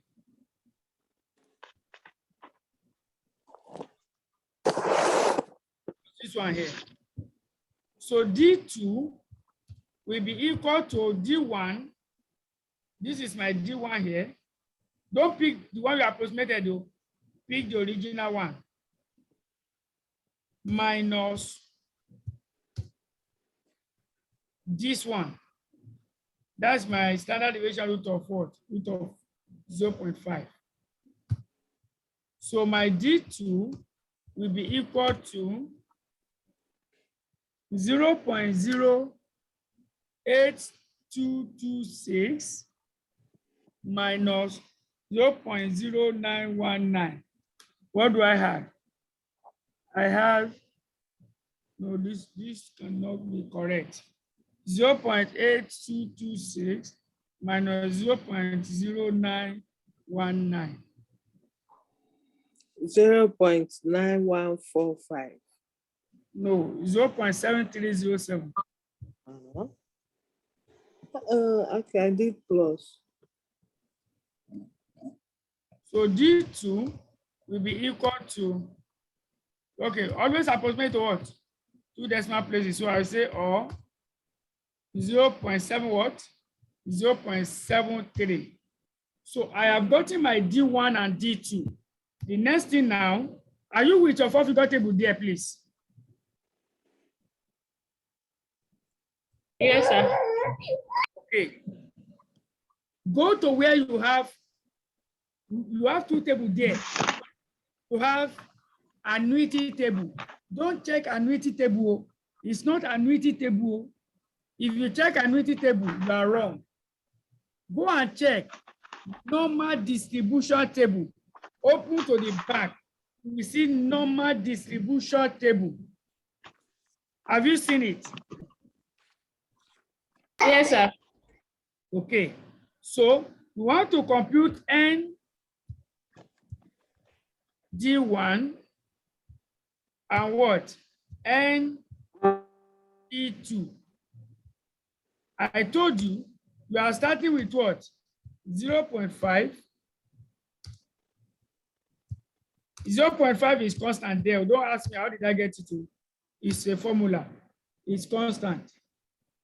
So I will go and check my D1. Is it positive? Yes. If it is positive, I will say this one plus. And if it is negative, I will have minus it. Now, go to your normal distribution table. Check is 0.8 under 0.02. 0.8, 0.8 under 0.02. What does it give you? 2939. 0.29. Like this, Abby? 2939. Okay, 2939, okay. Yes. Mrs. There's Angela, Miss. There's no Sir, there. no, sir. You said we should check what? How? Check 0.8 under the vertical axis is 0.6. Then under 0.02 under the horizontal axis where they meet. Okay. Have you gotten it? 0.2939. Yes. Mrs. Chiwe, did you get it? Yes, sir. Okay. Mrs. Angela. I'm the one. Yes, I Oh, got okay, it. Mrs. Angela, uncle. I've gotten it. Okay. So let us continue. You also go and look at your D2. Is it positive? Yes. So I say plus. Go and check 0.7 under 0.03. That's the reason why I said always approximate to what? To 2 decimal places. That's the way you can check it under your normal distribution table. Otherwise, it will take a long process. I don't like following the long process. So go and check 0.7 under 0.03. What do we have? 0.2673. 0.2673, Abby. Yes, sir. So when you add this one, you have 0.7939, Abby. This one will be 0.7673.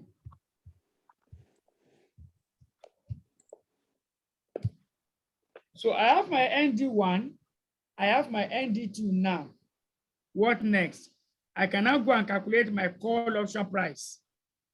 So call option price is what? From the formula here is what? SO. What's our SO?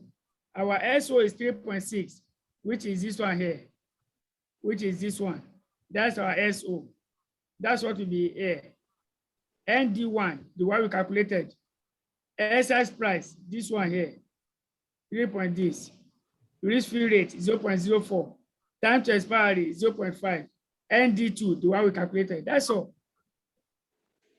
So my call will be open bracket 3.6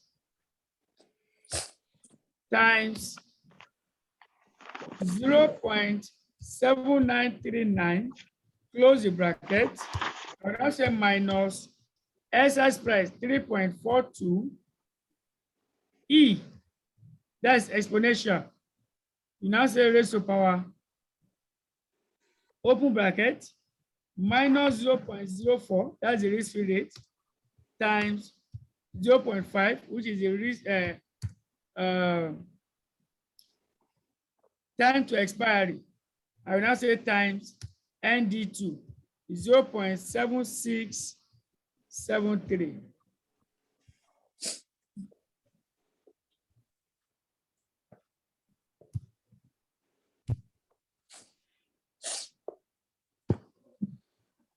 Call option price will be equal to, let us multiply.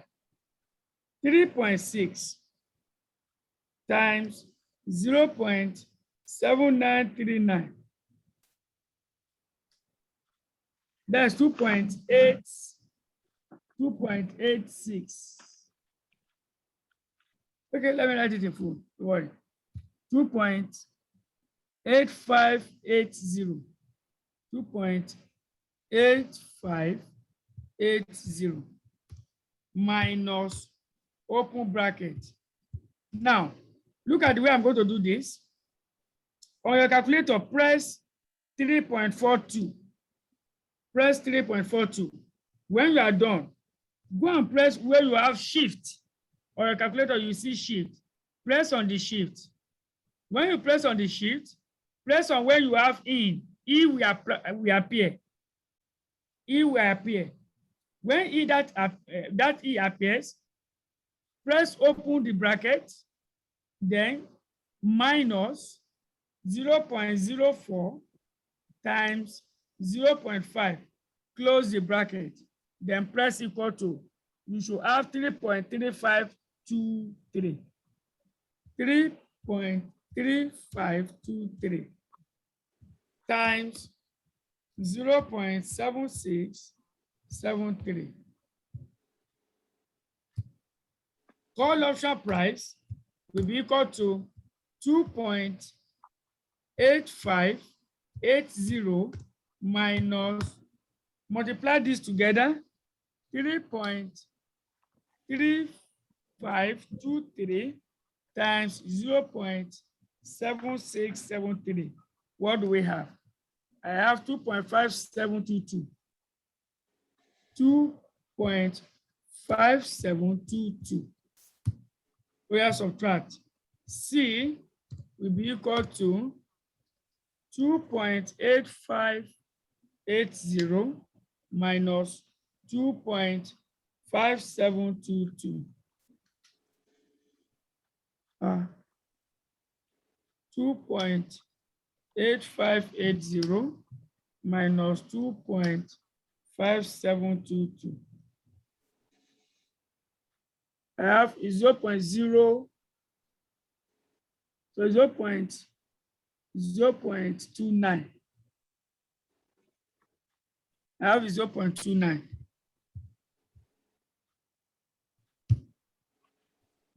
Sir, Yeah. I'm still looking for where E is on my calculator. It's clear you. Just check all those buttons. What type of calculator are you using? Casio. Take to the extreme right. The last button on the extreme right. You see in No, E. IN, Abby. Okay, E. Not in E. Okay, can you see where you have that in? Can you see it? Yes, sir.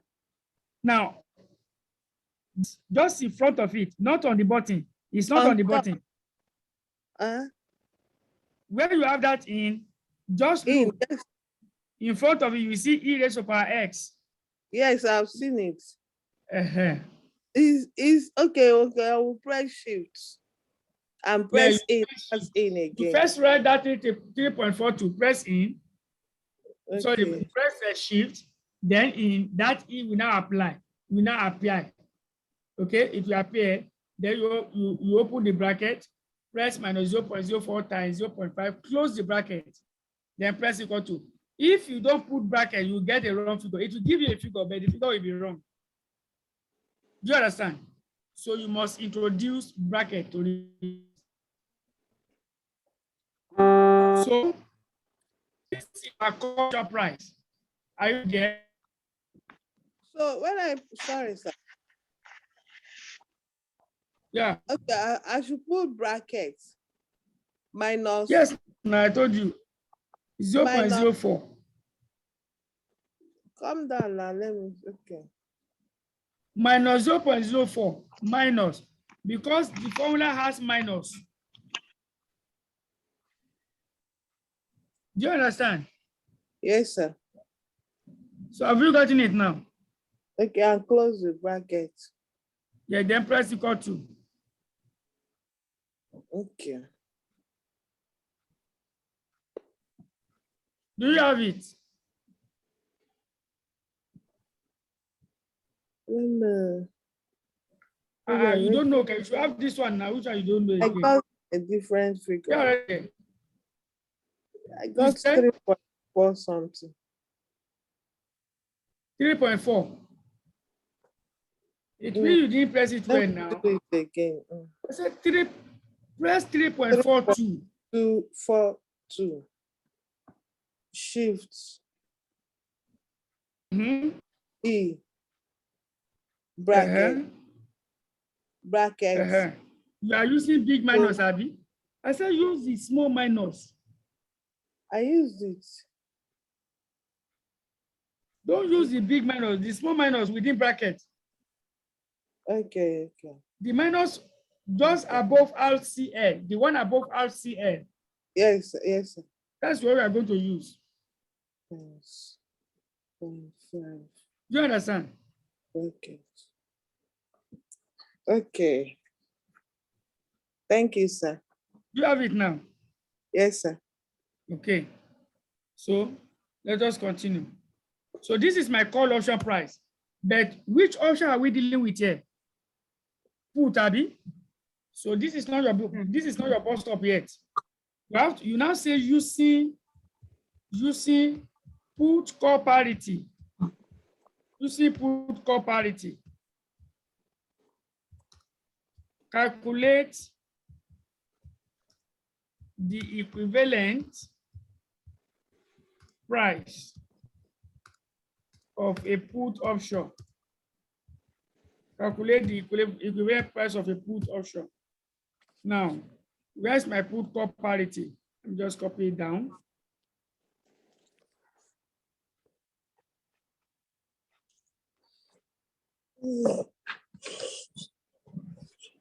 This is my put call parity. I told you not to cram this. It's going to, if you look at the formula before you see that, you see put call, you see this same formula there. Can you see it? So where you have C, you put 0.29. Where you have C, 0.29 will be there. You now say plus this one here is the same thing as what you get here. It's the same thing as this one. That's it. So you just copy this one here. Just copy it and put it here. Yeah, everything should be equal to, I don't know the put price, but I know the price of the underlying asset to be what? 3.6. So I will now solve for P. So add these two together, I have 0.29 plus 3.3523. That gives me 3.6423. 3.6423 is equal to P plus 3.6. When you make P the subject, my P will be equal to 3.6423 minus 3.6. So P will be equal to 3.6423 minus 3.6. What do I have?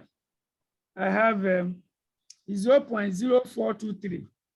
0.0423. So that is the price of the put option. Now, one option, the interpretation of this is that what? One option is what? For you to buy one option, you will pay this. Now, I will now make an assumption. Look at it. How many shares do I want to hedge? I want to hedge. Hello, can you hear me? Hello? Yes, sir. We're here. How many shares are we hedging? We're hedging 27,750,000 shares, right? So I will assume that one option will be used to hedge one share. if I'm using one option to hedge one share, how many options will I need? Oh yeah, oh yeah, oh yeah, oh yeah, oh yeah. Hello, talk now. It will be times 27 If shares. I'm using one option to hedge one share. So how many options do I need? I will need 27,750,000. But that is the Yes. number of shares I want to hedge. So what will I do? I will multiply this one, because for every one share, you have to buy one option. So for every one share, this is the price of the option you are going to buy. You now multiply this one by what? The number of shares you have. So on the assumption that one share will be used to hedge, sorry, one option, not one share. On the other hand, one put option will be used to hedge one share. Number of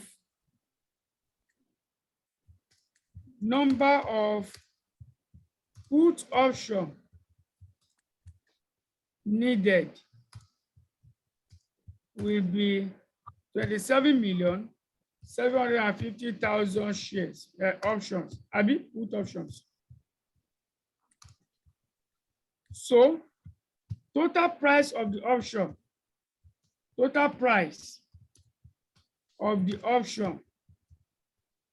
will be equal to 0.0423 times 27,750,000. That will give me what? Let us multiply. 27,750,000 multiplied by 0.0423. I have 1,173,825. 1,173,825. This is the price I'm supposed to pay for that option. This is the price I'm supposed to pay for the option. How much is the bank charging me? The bank is charging me 1,250,000. Is the price fair? Is it fair? Hello? Do you think the price?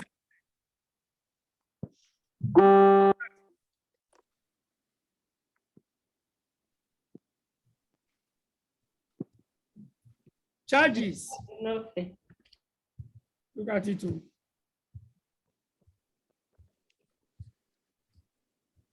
Charges by the bank is 1,250,000. That's what the bank is charging me. Actual price of option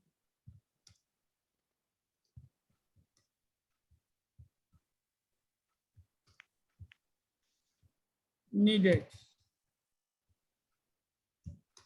is what we calculated here as 1,173,825 close bracket.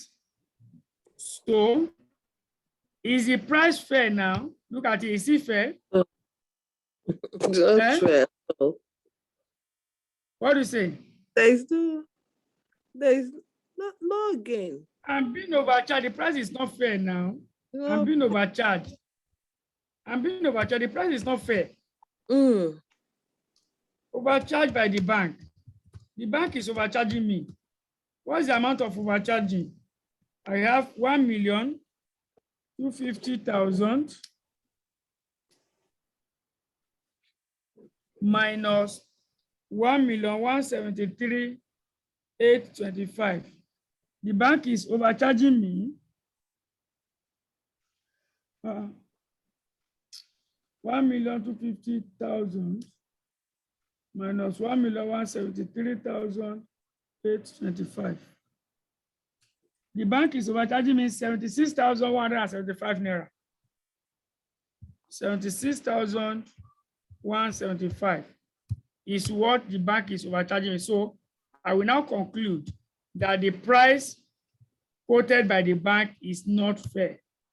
Comment or conclusion.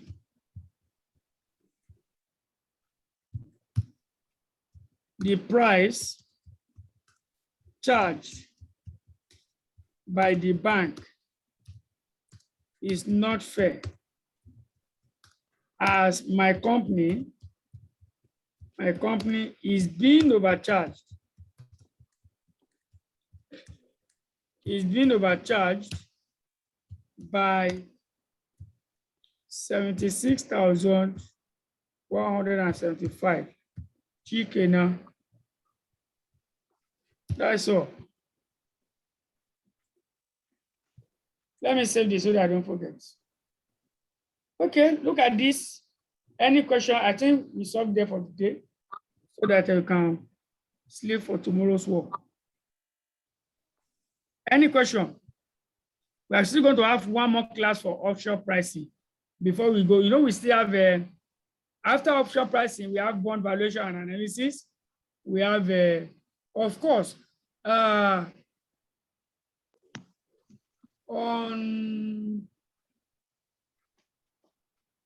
okay, I want to see on Sunday. Okay, no problem. I will evaluate it. If it will work, I will let you know. But most likely we are going to have a night class like this on Sunday as well, most likely. Because we still have, after this now, I'm going to take you bond valuation and analysis. I'm going to take you portfolio theory and capital asset pricing model. When we are done with those two, then we now start hedging. Anywhere we stop on hedging for the exam to come, that is where we are going to end it. Because I can assure you, we cannot finish hedging before the exam. We can't. Hedging is very, very wide and massive.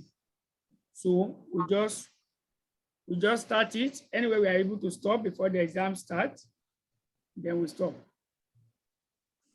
So let me go and save this. Please look at what we have done. If there is any question you need to ask, please do before we call it a day. So let me see your screen. Yeah, this is my screen. Okay. Like I say, like I always tell you, ensure you understand the principle behind option. Option can give you a very cheap money. It can give you a very cheap money, and it's much more likely that I can make test this site because it's been a bit long that it was tested. Please, when are you going to send this recording to us? You have not sent for some time now. I've not sent the last one, Abi. Yes, sir. I will send it to tomorrow. That is important now. I will send this on tomorrow. Hello? Yes, sir. I will send it to tomorrow, don't worry. Okay, sir. I can't send it this night. I can't wake up again to the moment because no problem. Tomorrow, sir. Tomorrow in the morning. I will send it tomorrow by God's grace. Okay. I will keep But on. By the time you go through it again, you should be able to get more idea. Go through the video often so that you understand the concept. So, good night. Have a okay. So when did we conclude again that we'll meet? Is it Sunday? Most likely, we are going to meet on. I'm coming. Today is Monday, Abi. Yes, sir. Okay, we are going to meet by God's grace same time on Thursday. Same time. Okay, same time, sir. Mm. Exam Okay. is fast approaching. It's well, sir. What do you say? I said it's well, sir. Yes, I just want to visit because that office, I'm putting myself under unnecessary pressure. So this one now, I know nobody is pressurizing me. You understand what I'm saying? It's just for me to get to office, to get home. I know that I'm just sacrificing. I'm not doing anything when I get home. I just enter class straight until I finish. You understand? Yes, sir. So, thank you. Have a blissful night rest. Good night, Thanks. sir. Thank Good you. night. Then we launch basic instances.